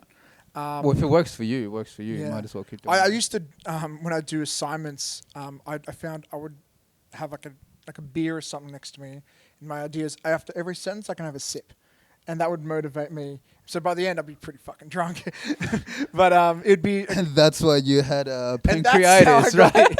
Nah, but like when it came to those things that I was really struggling with concentration, having like a beer while I'm writing, I found help. But yeah, like for How do you feel now though with your whole depression thing? Like obviously the last time you had it was 6 years ago. Do you Dude, so at my lowest point, again, I was in my late 20s, I would say, or mid to late 20s. I would be like, I have to die. I don't have a choice. Like, I feel like I didn't have a say in it. I just knew one day I would die, right? And it'd probably be by my own hand. And so, there'd be days you're driving and it's like, what if this would be a great spot to just crash my car intentionally? And you have especially those like thoughts, you know? in the fucking motorways? Yeah. I sometimes great way get to that, die. man. I'm like doing 100. I'm like, what's gonna happen if I Yeah. just like, you know what I mean? Like, Only one way to find out. yeah, man. Nah, But maybe I should have some cameras set up because it look cool, It could man. be, 120 production design. FPS. Yeah. That's how us filmmakers think. Bro. Yeah. Fuck. No, but real talk though. So like, and just tie everything together. Like, so yeah, because I didn't have my eating was like my escape, and that would just get me even more down because then I'd get fatter and then cycle would repeat. And I'd try going to the gym. I would lose 10 kilos and I'd gain it back multiple times. I did that. It's like a loop, right? Yeah, I was trapped in this cycle, and this is going to sound like a fairy tale. It's not going to make any sense, but I would, if I had a superpower, it would be to give this moment to other people, all right? But I was at a music festival in the early 2019, like one of those festivals where you camp at it and stuff. Like a doof. No, it was like a punk metal festival. Okay. In Shit, I didn't know they called existed. Unify. No, man, they fucking Unify. rock. They run events, right? Yeah. They have Sounds this one like in Melbourne, and it's a pretty good one. They mostly have Aussie bands, but they'll get some internationals out there. It's a good festival. It's a good vibe. It's it's good to go to a festival. It's really well organized because I've been to some shitly run festivals. Hey. Yeah. But anyways, we're camping, and I was with a group of friends, and just one day I just had one of these moods and just clicked, and I just got so depressed. And here's the thing, I realized my mood was affecting my friends. And then I'm realizing, fuck, I'm ruining the day for my mates too. Me being depressed was always fine because it wasn't affecting other people. It's like, who gives a fuck about me? Let me suffer. But when I realized I'm fucking up this awesome weekend for my friends, like, this is fucked. So I said to my friends, I'm going to turn in early for the night. I'm going to go to sleep. And I went back to the tent, and I said to myself, tomorrow, I'm going to fake it till I make it. I'm going to pretend I'm happy no matter what. No matter how I feel, I'm going to be the life of the party, and everyone's going to have a great time. It's going to be such an awesome day. It's going to make up for how shit today was. So the next day, I'm like, I was overdoing it. Like, hey guys, what's up? We're gonna have the most lit day. Yeah, I'm so overly happy. I'm talking like a fucking sitcom character. Yeah. Like people, but I'm just over positive. Yeah. I'm over, and it's like I didn't actually feel that way, but I'm like, I'm just gonna act. I'm gonna be fucking Fake it Leonardo. till you make it. I'm gonna be Leonardo DiCaprio. Fake it till I make it. I'm gonna be the best fucking actor. But you know what? After doing that for a few hours, I actually was having a good time. Yeah. We had the we were being dickheads, and I was G'ing up my friends, and we're having a great time. And like my goal was at all times, not about me, it's about them. I'm just gonna try and find ways to have my friends have the best day possible. And for some reason, the next day I woke up in the best mood ever. And then the next day after that, I kept thinking how great that experience was. And then after a few weeks, I started realizing I'm not even that sad anymore. And I just kept that in mind. I just remembered, okay, I'm just going to always act like that as much as I can. And I would. And then eventually I realized I wasn't acting anymore. And then after about a month or so, I'm like, I'm just going to stop taking my antidepressants and see what happens. And usually when I would stop taking them, I would get sad again. But this time I didn't get sad. And I was like, what the fuck happened? It's like there was a switch, and the depression switch, and I just turned it off. Depression switch. That could be another episode title. Just some ideas. Maybe this one is the depression switch. Who knows? Yeah. Anyways, there's a depression switch. It's like I turned it off, and I've had some bad days since. I'm not gonna lie. So you're off the antidepressants at the moment? I'm off my antidepressants. Oh. I've got no need to see a psychiatrist, psychologist, no one. I used to like, when I would go to the gym, like that would really be a great mood helper. And I still think the gym's a great thing for mental health, but I don't have the need for that. I'm weirdly so positive in most weird situations. And when I was in hospital not long ago, I kept thinking if I was still that depressed right now, this would be the worst days of my life. But for some reason, being on my fucking deathbed didn't seem that bad. I kept thinking, like, it wasn't really my deathbed, but, you know, it was pretty close. Yeah. It was within the vicinity. But the whole time I was like, you know what, things will get better. And things got better.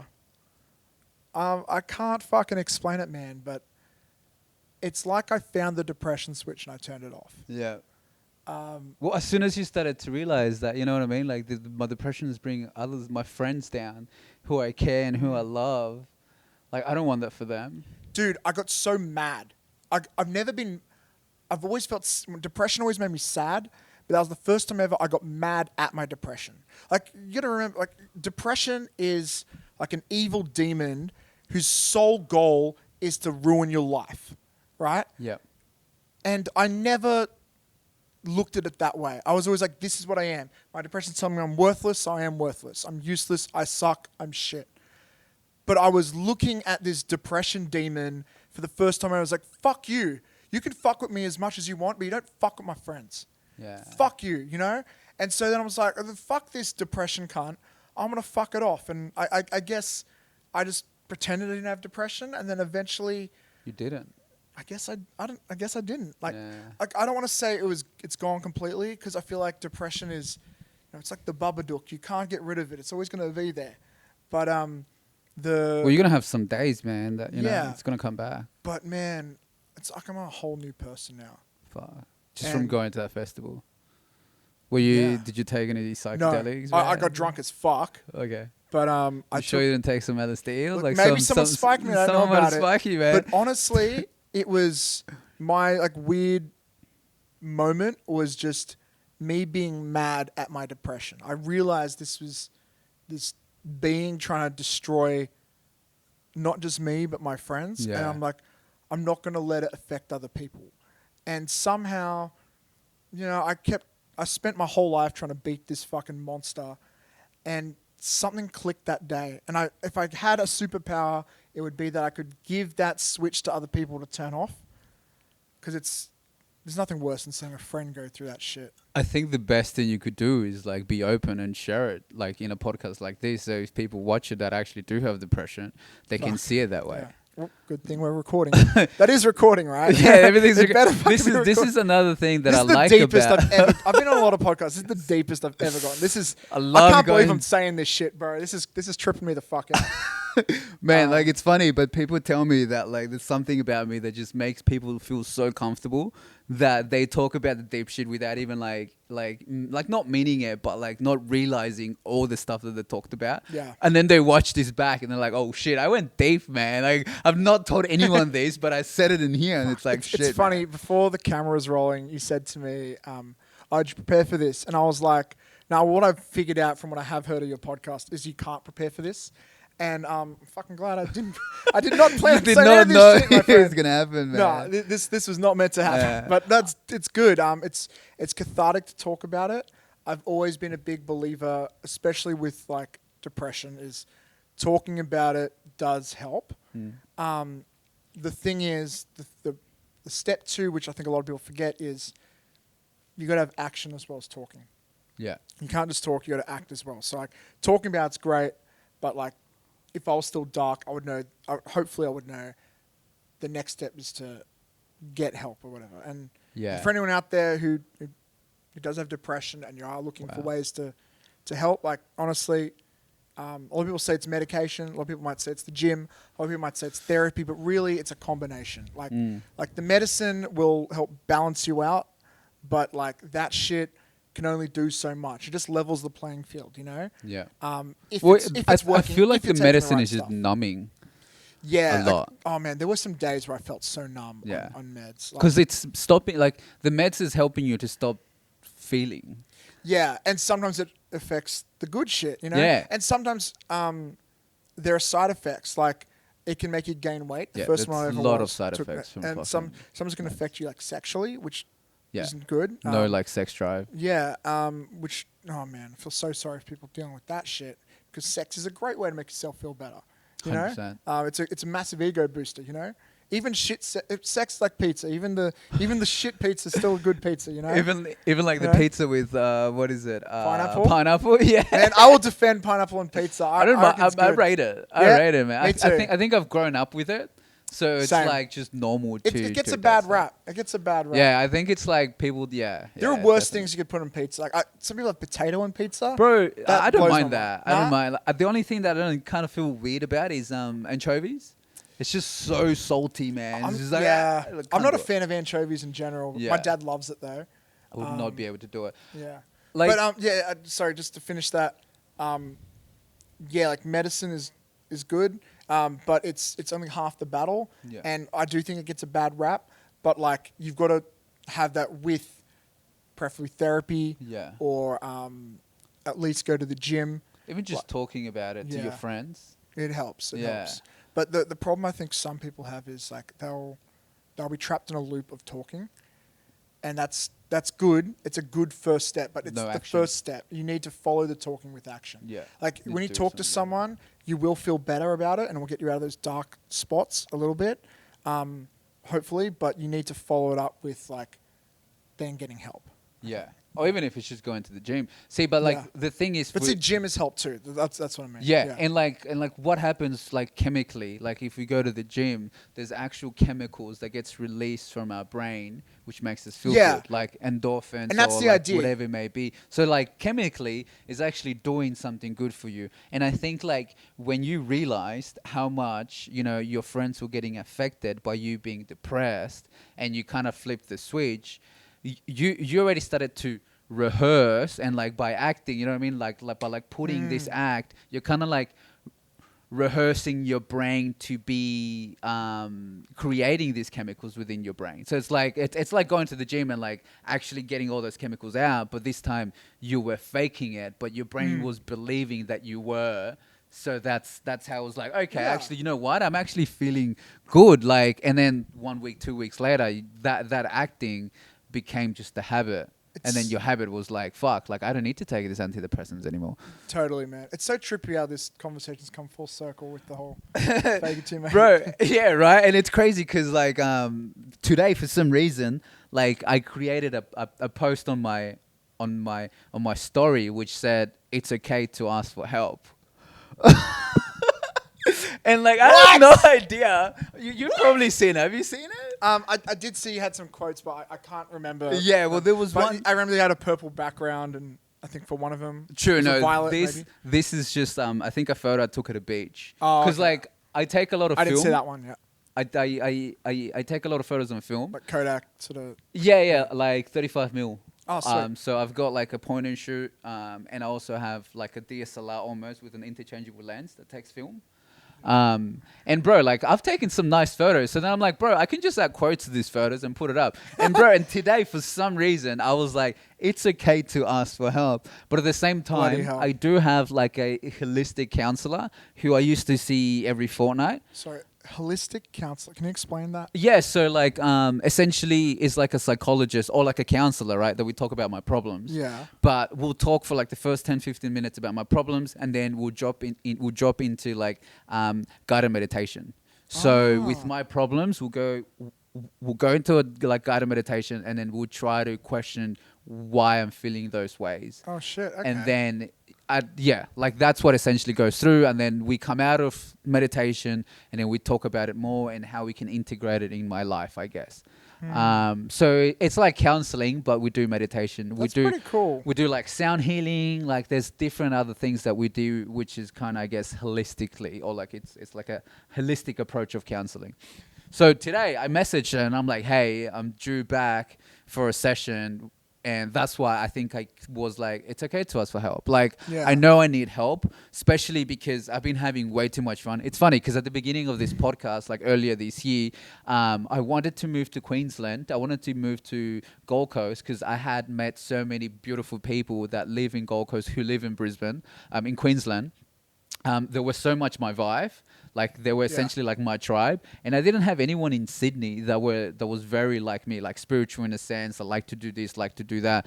But then throughout like the months and like I guess me manifesting it, I kind of like met people that are so like me. And then I started going out a lot. And then I stopped doing the podcast. I forgot about this podcast. I was too busy going out. I say that I was getting or I say that I got lost in the sauce because like I forgot about everything and I was just having too much fun. And then I had a realization, I guess, 2-3 days ago, and I was like, fuck, like I've actually forgot what my goals were with this podcast. I've kind of forgot what my goals are with life. Like, I'm having too much fun going out like Wednesday to Sunday, essentially. We were going out, clubs, partying, drinking, taking other substances as well. And I was just like, no, like this is not serving my life purpose anymore. And that's why I messaged my friend. I'm like, I need guidance again.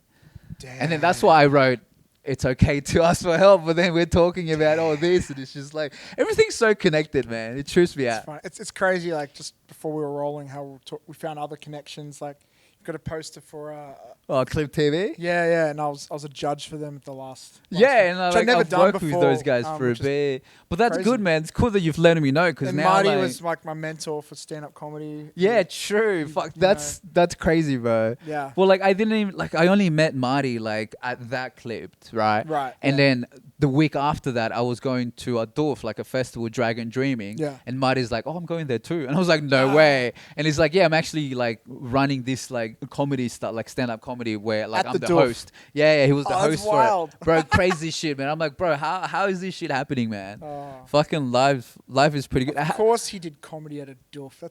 That's on brand for him. Yeah, 100%, bro. He dresses like he goes to the Dorf, he would man. have killed it too, I bet, with that crowd. He's actually, yeah, bro. Everyone's like tripping on like psychedelics and whatnot, so everything's kind of funny. But yeah, he's actually pretty good, man. I've been to I think 2 other of his comedy gigs. Yeah. I was meant to film one, but it was just so short notice that I just couldn't make it work. That But I happens. definitely want to go out and fucking listen to him more of the stuff. I actually haven't done stand-up in ages. This is just motivating me to get back into It's been it. like 2-3 years, right? No, I was doing some last year. I did some stand-up last year. But this year, just I put it off for a bit. And I'm like, I'm going to get into it. And then I got fucking sick. And I'm like, I want to wait till after the operation. True, this year you were kind Yeah. of feeling like you want to get back into it. Yeah. Did yeah. you wanna also bring back QWERTY? I knew you'd bring it up. That was my Your alter ego? That was my evil twin. Yeah. He exists to ruin my reputation. He's the one that committed to. No, Yeah, we're talking about this shit, man. No, I murdered him. I killed him. You killed QWERTY. I put a knife to his throat. I slit it. It wasn't a dark. It was a good thing. Yeah. It needed to happen for me. Was this during your like depression kind of when QWERTY was about? when QWERTY existed, I was in a pretty dark place. Yeah. And I was going through some mental health shit, and I was looking for an outlet. This is also why you had a band, right? No, it was after the band. So when I lost the band, You created QWERTY. I I needed a new outlet. True. And I was just starting filmmaking. I was just learning about cameras. And I found it as a way, like I had no one to film. So like, I'll film myself. So I tried rapping. It's the best way to camera. learn, man. You got to start from yourself. I tried, but turns out I was not good at that. I was not good at rapping. I was getting good at the camera, but I was not good at. At least you tried it, though, I man. tried. At least Like, you tried it. I can't believe all the shit you've done. Like, you've always been that creative person. Like, you just need to find creative outlets to be authentic. Like, that's the other way you're going to be in a dealt with band. Did depression. you play an instrument? No, I screamed. I was like a screamer in Okay. a full-on metal. So you were emo like a band. singer or screamer? Yeah, I did a little singing, but like our drummer would sing a lot, and then Sure. he had to leave because he got this big opportunity to join another band, and that's when the band decides to just quit.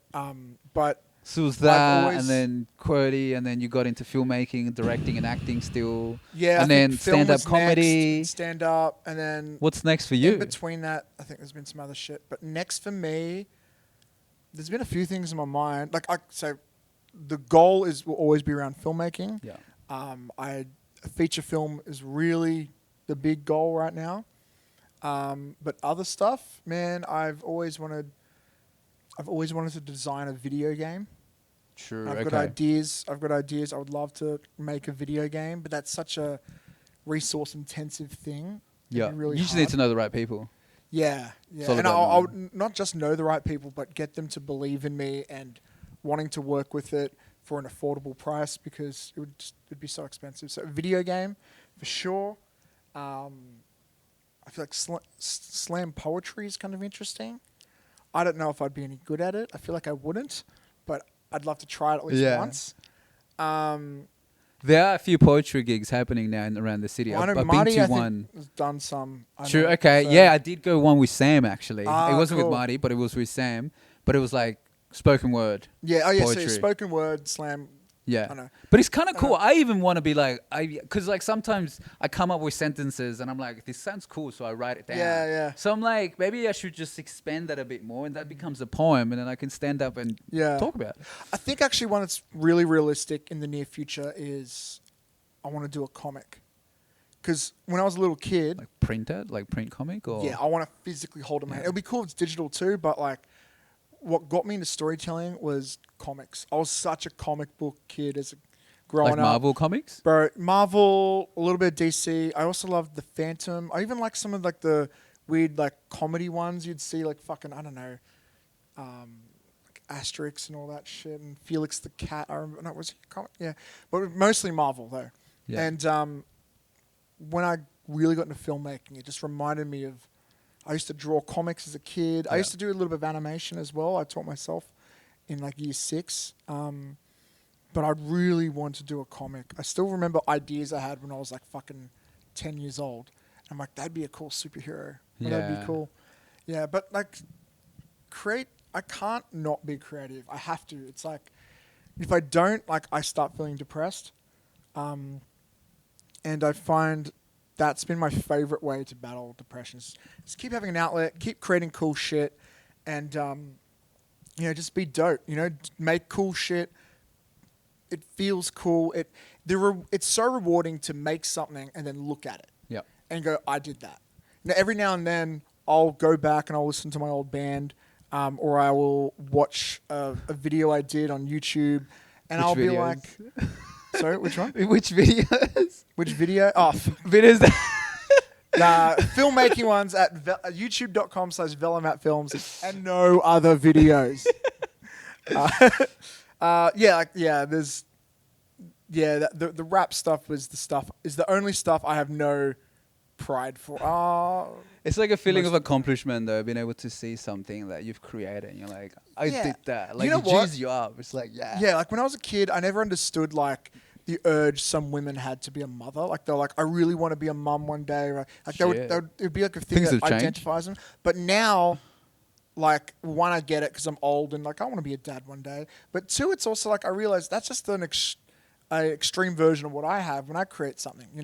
I create like a fucking you're film or creating whatever, something. and I'm proud of that. And it'd be You wanna be imagine proud how of your proud kids? of it would be to have a child and then watch that child go out into the world and do cool stuff.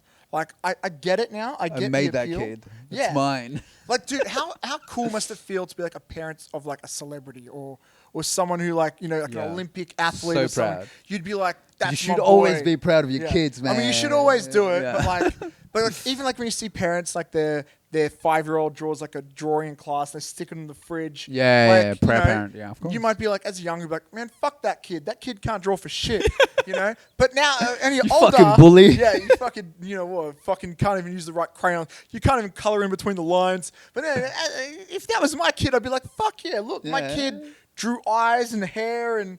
be They'll proud. get the body portions right one day, but for now, my kid Big did head. that. That's pretty Yeah. cool.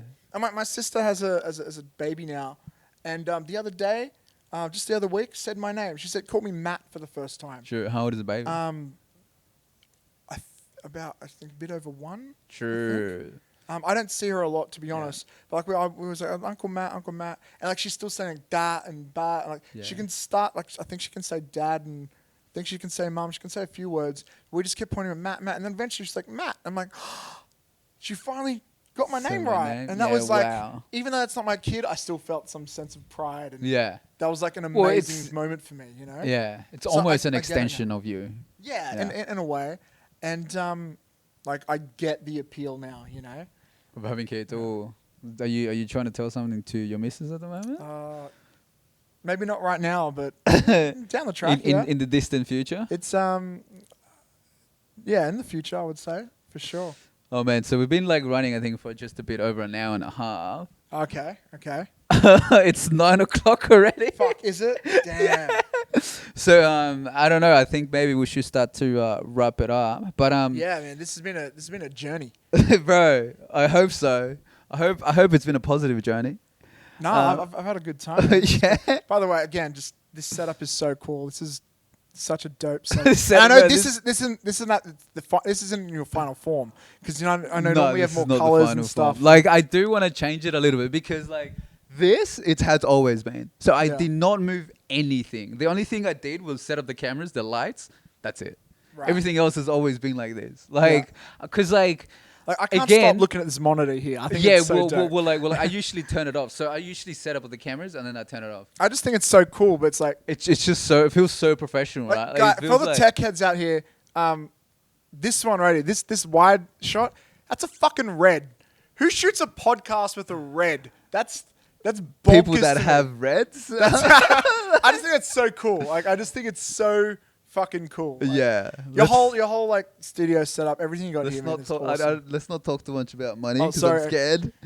I'm scared, bro. No, As don't in- rob as- me. oh, Don't. don't rob. But This if you're was looking for filmed the at my studio, house. this is filmed in Queensland, by the way. So Yeah, of course, man. No, I'm kidding, bro. I don't give a fuck. But but yeah, man. Like I guess like that's what like you can see it in the video how like produce like it looks really good produced. yeah, And that's what I like about it.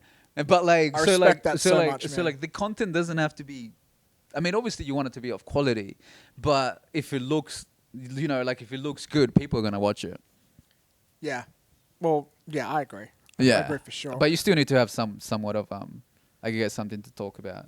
Podcasts are just such a weird landscape. Like, But they're so big right now, man. they are, bro. I got into podcasts in 2012. Yeah. I liked podcasts before they were cool. Yeah, And funnily enough, one of the first ones I listened to is Joe Rogan, and he's Yep. still like one of the biggest doing ones. it. Yeah, But and I came in and out, and just to see it grow as an industry, as a medium, has been so fascinating. yeah. Everyone is want to do it now, man. Yeah, and, Like- and podcasts now, like what's impresses me so much, which I never could have predicted, was how versatile it is and diverse. Like it really is like film. Like film can have documentary, features, shorts, and different genres. And podcasts the same. Like some podcasts are super scripted. Yeah. Some are like more like relaxed interviews like this.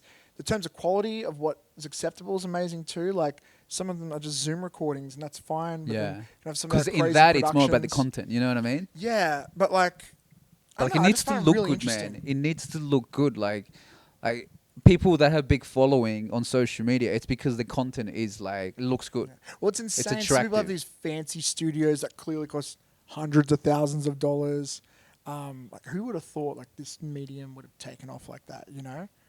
But in this day of Just never social know. media, like, fuck, man, like Yeah. content is king. Content. Yeah, is king. 100%. Or if any sort of brand that you're trying to build, you need to have a social media presence because that's what people are putting the most attention on. Yeah. Before it was TV, right? Like 10, 15 years ago, everyone would watch TV. Everyone will finish school, everyone finish work, Yeah. they go home, watch TV. And TV's dead. Now TV's people are watching dead. TV on their phones. Which is But they're social not even media. watching But TV. They're watching but- Netflix, Yeah, yeah. or they're watching. There's even shows now on fucking TikTok, like TikTok Yeah. shows. I know. I've got a friend who got funding to make one of those. And Yeah, man, it's like, crazy. He was fuck. telling me, I was shooting like, vertically, like actually, like Bro, you know, I've using heard a of film red to shoot festivals. vertically. Where everything's vertical. Like they'll have a vertical screen. Yeah. And everything's shot vertically. Well, there was a TikTok festival. I actually did a shot for it. Oh, Or really? I shot it. It was someone else's idea, but yeah, and it was all vertically shot. Fuck. Is that workflow much different to a regular workflow? No, it was pretty much the same. Yeah.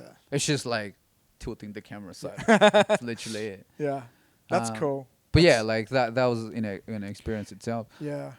So let's like before we wrap it all up, Yeah. let's talk about She's Not Your Type. Fuck yeah. Fuck yeah.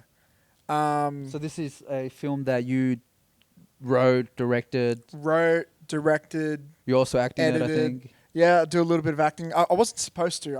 I had a role for a character, and I didn't know who would cast it, and then I just knew it had to be someone who's loud, crazy. I'd never acted really properly before, and I started casting people. I'm like, fuck, I could do this. Fuck it, I'll do it. Yeah. And it was only meant to be 3 lines, but then on set we ended up improvising a lot, and that scene ended up being like almost a minute long because it was just we're having so much fun with it. It was so good. And it always gets a laugh in the theater when at festivals. So I was really proud of it. Nice. But yeah, that was my first time really acting. And then ever since then, I've tried to put myself in more stuff because, Well, now you kind a of lot have of like a fun. little show reel that you could be like, hey. bro, I actually do. Actually, I had this meeting recently with someone from Stan, the Yeah. streaming service Stan, and I'd sent them just a show reel of comedy stuff I've directed and written. Not really realizing that I'm in almost all the clips. Sure. And as I'm telling her, like, so this is my style, and she goes to me, oh, and so do you like write for yourself so you'd be like the star? It's like, hell no, like I'm not an actor. And she's like, oh, but you're in like all the of show those reel. clips that you And I'm like, oh crap, I am too. So she's thinking I'm pitching myself as like an actor, I Yeah. think, when I'm like trying to pitch myself as like a writer, director type thing. And I was like, fuck, That's I mad. guess I do want to be an actor now. So I guess acting's next for me. I guess. Yeah, but wait. Yeah. So does that mean is there any work with Stan coming along soon? It's Nah, like didn't. Nothing went through. I had to set up meetings with a few different streaming services. Stan was one of them. well, Stan is um, Aussie. Netflix has their own office now in Sydney. Yeah, Stan has most always of them had. do. Yeah, it was- yeah. Amazon Prime's actually been. They were pretty aggressive at moving on Australia for a while. I don't know if they still are, Yeah, I don't um, think so. but There's too much now over here. yeah, it's very Like after competitive. Netflix moved in like 2-3 years ago, it's been a lot. Yeah, fuck, even Marvel's here now. So. Oh, yeah, fucking shooting in Queensland, shooting here in Fox Studios as well. Yeah. They've. I know Thor was done here. Yeah, it's been a few Marvel movies, Shang man. Shang-Chi. But yeah, she's not But your type. Yeah, what's it about? Like, give us a little. All right, so She's Not Your Type is my goal was She's Not Your Type is to create the most fucked up rom-com ever. So the idea is pretty simple. Like every guy's like, oh bro, my ex was crazy. You know, I got this crazy ex. But what if we've all been there? what if she actually was crazy? So we have this most sweet, innocent, lovable dude. He's such like an innocent guy, introducing his girlfriend to his mates. Yeah. And it's very clear straight away. It's obvious. She's a serial killer. She fucking murders people, and she doesn't hide it. And What? she deals drugs to kids. I wanna She watch this. fucking she's fucked up. Any fucked up thing you can think of, this girl will do it. And she's like so open about it. And this guy is so love blind. He's so in love with her that it's not a problem to him. And his friends are freaking the fuck out about it. You know, people say, oh, but she deals drugs to underage kids. Yeah, she's great with children. You know? Oh, dude, she's killing people. She deserves a creative outlet. Come on. Or, oh, she's so generous. She gives me lots of things like, gifts and money and chlamydia. It's like, dude, chlamydia is not a gift. Like, so yeah, Yeah. every bad thing about her to him, it's just she's the best. And That's mad. yeah, it's done really well. The first festival I entered it to was one called Made in the West. And I went in. First of all, I couldn't believe they accepted it. Because, film festivals are usually, prestigious and all that sort of shit. They're all like trying to be sophisticated. Yeah. And I'm like, fuck, they're going to hate it. They're going to hate it. They're going to hate it. This is like a comedy though, yeah? Yeah, it's a comedy, but like, it's not a fancy pants type Oscar film, And it's not lighthearted.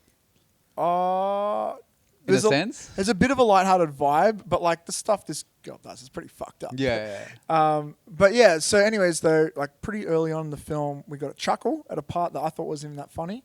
So I'm like, oh, okay, if this is good, the rest of the film will be great. Oh, this is at the film festival? Yeah, at the film festival. People are like crying from laughter. Second it finishes, people come up to me quoting the film back to me. I'm like, fuck, okay, it's doing all right. Then the awards come, I win Audience Choice Award. No One way. voted. I get the biggest trophy they've got pretty much. They love it. I'm like, fuck, all right, so this might have a chance. So I enter into other festivals. Then I start winning directing awards in America, like multiple. And then I spent 40 hours, I calculated 40 hours editing this fucking 10-minute film. I win Best Editor at a Sydney Indie Film Festival. And it's been my most successful short. What? I'm so fucking proud of it. I'm so happy with this film. And after all these years, finally, it's been too long, but finally I'm releasing it on YouTube. Yeah, because how long has it been? Bro, I made 2-3 it years? maybe longer. I filmed it end of 2018. At end of 2018, it premiered. 4 years. Yeah, it should have come out before that. But I wanted to wait till after it finished at festivals and just kept winning awards. So I kept delaying when I put it out. And then it finally did. I'm like, okay, I'm going to put it out. And then COVID happened. So I'm like, I'm going to wait for COVID to be over. Yeah. And then COVID just never ends. And so, funnily enough, I'm in the hospital, feeling like shit. I'm like, fuck, what if I died? I'm like, and no one ever saw my best piece of work. So I'm like, fuck this shit. And then, actually, in the hospital bed, I decided I'm going to put this movie out. And I picked a date. I picked a random date. I said, I wanted to be a bit ahead of time because I wanted to prepare for it. And, I said August 29, I think. Fuck, am I getting the release date wrong? It is. So it's coming out August 29? Yeah, Monday, time? August 29. I think it'll be around 9 a.m. probably. I was going to do it 5, US but... time? No, Australian. Okay. Why 9 a.m. though? I want to... Well, a lot of people say 5 o'clock is the best time because people coming home from 5 work. p.m., yeah. Yeah, PM. But I want it to go... I find when I post stuff throughout the day, it gets more traction if you keep posting stuff. So I'm hoping that works, and I'll just push it out harder at 5. But I don't know. I'm experimenting. I feel like I'm not good at social media marketing, so I'm learning a lot as I go. But, dude, it just feels... I waited too long to release this thing. Yeah, wow. But it feels so good knowing that people are finally going to see it. So the people who have seen it will tell me it's the funniest short film they've ever seen at a film festival. Fuck. I sent it out last year preparing for this like rollout. Yeah. Like I'll send it to some like websites to review it. So hey, I've got a film. If you want to post a review, you can. Every review has been positive. A lot of 4 out of 5 stars. Hell. A lot of great quotes. Actually, a trailer dropping next week with all the quotes and stuff in it. This weekend. Oh shit! Yeah, actually, yeah. Time recording. Yeah, it's going to be out. By the time we post this, it might it's already out be out. next Monday. Yeah. So I'm over the moon, man. I'm over the moon to finally put it out there, man. It's look, from a technical perspective, maybe not my best work because we had some technical issues in the day and stuff, but like content wise, like if you watch the whole thing and you don't laugh once, you have no fucking soul, dude. It's fucking good. You heard it here first. And I know, and the way we made it too was the most fun I've ever had on set. Because this is the way we did a lot of the scenes, right? I had written jokes down, but I had scenes that are open, right? So I would have a setup with a punchline, but then on the day, I would spring questions and people were like, okay, who can think of a better punchline? And so I would go to the actors, like, say a joke. Cameraman, you say a joke. So we like set up like, this is one joke when this girl's like, she's like, question, so why are you with this guy? And she's like, oh, for starters, he's got a massive dick. Really? Oh yeah. And then so that's the setup. He's got a massive dick. The punchline is, what is it like? And so people would start suggesting stuff, and people would be like, oh, it's like an elephant trunk. It's like a fucking. I'm struggling to think. It's like John Cena's neck. It's we'd start coming with crazy. And then as we did it, come up crazier and crazier ones, and we have a few scenes like that, and so we were all just fucking crying of laughing making it because it's such a collaborative experience too. Yeah. And it's like everyone's working and everyone's It got a little is. say in it. Yeah, so there are jokes in the Teamwork. film that aren't my jokes, you know, and I love that, and I think that But yet energy you got comes through. writer credits. Oh, well, I wrote 99% of it. But there were a few things where it's like I created the situation and I'll be like, if anyone can think of a funnier joke, let me know and we'll put it in the movie. And after it's out, we'll put out like an outtakes thing and you'll see like in the film there was like 3 jokes in this scene, but really there was 10. It just, I couldn't have 10 jokes in the one scene. I would have killed it. Yeah. You know? It would be like a 15-minute, 20-minute Yeah. clip. Also, it'd be like, why are they still talking about the same subject? Yeah, why are over we and still over? here? Yeah. Yeah. Fuck. But it was so fucking fun, dude. And Can't believe it took you to, you know, for you being in hospital to be like, I'm doing this now. Yeah, good point. Look, I should have put it out years ago, to be honest. You were just waiting for it, for that perfect time. And the perfect time is right now. Yeah, because I always had in my head, I want to put it out, I want it to be right, I want to like push it well and be an experiment in marketing a short Have film. a little campaign even around it, you know. That's the idea. So I'm week going to be before on, I'm dropping this. yeah, Having 3 posts before it comes out. that sort of thing. So I'm doing podcasts like this to talk about it and shit. Yeah. Also, it's good for me. Just my brand just put me out there. 100%. But yeah, I waited too long, and I guess being in hospital is kind of like my wake up call. It's like, bro, if you died, no one would have seen your best work. So it's gonna be out there, and it's kind of I'm a little scared. Like, what if it doesn't get many views? You know, that's a bit scary. But at least I would have put it out there. Yeah. So At least you didn't That's all I wait can till do. you're almost dead to put it out. Because, Yeah. bro, like, I guess, like, experiencing that, it's kind of like, why wait? dude, that's one of the problems with being a creative. It's like, you can work hard on something, but you'll judge your own work. You won't put it. I've got a friend who's been working on an album for like more than 5 years, and I reckon it was finished more than 3 years ago. Fuck. And I say to him, "Why? How come you haven't put it out yet?" And he's like, "Because it's not perfect yet." I'm like, I respect that, but like people, You just like, gotta keep but you're putting saying it you're a out, musician. man. A lot of people don't think of you as a musician because Yeah. they haven't seen your work, and like they don't know how amazing you are, you know. And it's no disrespect to him. Obviously, it's your art, you're in control. Yeah. But like my big fear is like I'm gonna wait too long because I've done that before. I've made projects, then just I'm gonna keep tweaking it, and then I get better. I get so good that it makes my old work look shit, and so I don't want to put out my old work. But now I'm learning.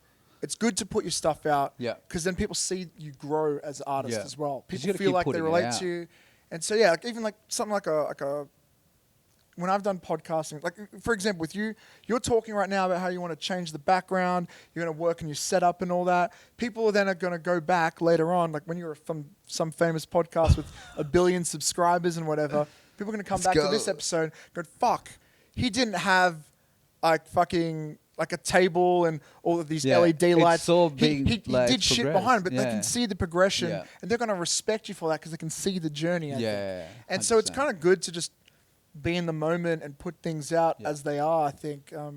Do you also have another friend that has been working on a movie for quite a few years? And Bro, hasn't put it yeah. out yet? Old mate, same situation. He's been working this film When's this for... movie coming out, Devastator? Yeah. He's been Come on, working man. 5 years he's been working on it? Bro, it feels longer than that. Maybe longer. Yeah, it But feels look, to be longer fair to than him, that. he's had some technical issues. I know he had to replace an actor and reshoot all their scenes and stuff like that. Well, I mean, yeah, like when you gotta Like, replace all but these scenes that an that's actor why- was meant to yeah, but I shoot, find like. creating deadlines is really important. Fuck, I'm sorry, I know we're so over time, bro. No, that's okay. So, like, Yeah. where can they find this movie? Yeah, so She's Not Your Type. Check it out at youtube.com/VellaMattFilms. You can remember that because my name is Matt Vella. I switched around. Vella Matt. Very creative, aren't I? So, I'll yeah, also have the description down below so you can check it out from there. that'd be sick, yeah. So, yeah, link in the description below. She's Not Your Type. Sounds pretty good, man. I'm so keen to watch it, but at the same time, I'm like, do I just wait till it's out, or do I can get hook you you to up. send I can me hook you up. the little clips? I mean, the clips so I can watch it. Maybe I'm maybe scared I I'll do show watch it to you, and then you'll be like, oh, shit. Cancel this podcast episode. Not release it. Nah. No, I mean, I wouldn't do that. I mean, the way that you've mentioned it, like, it sounds pretty good. You fucking won, like, so many awards already. Like, Thank you know you. what I mean? Yeah. Like, fuck. You should feel proud about yourself. I am proud. What's something that you want to, like, finish off the podcast with? Do Do you have anything Ooh. to say to finish it off? Um. Final thoughts. Well, final thoughts. Final thoughts. First of all, go watch She's Not Your Type at youtube.com/VellaMattFilms. Sorry, I got to plug it. But Fifth besides time that, already. No, I'm kidding. Be a good person. Put other people before yourself, and Do things spread for the others. love. You know, what's that saying? Treat others the way you want to be treated. Yeah. You know, the And world. spread The the world's got a love. lot of negativity. I'm very big on spreading the positivity. Have you always been like this, and the or is it love. because of the things that have happened in life that's I've made always you like been this? like, so my mother was really religious and tried to push those sort of values. on me Catholic growing or up. Christian? Yeah, Catholic.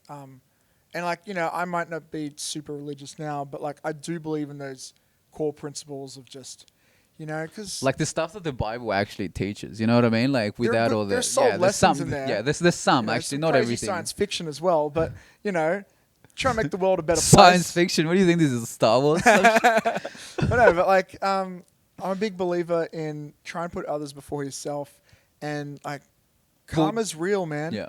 If you put good energy out in the world, that good energy will come back to you. And a lot of people I see out there who are negative, like their life becomes negative, and that's part of depression as well. But Yeah. So yeah, I just want to spread the love, be good to people, be good to others. 100%. Is that cheesy?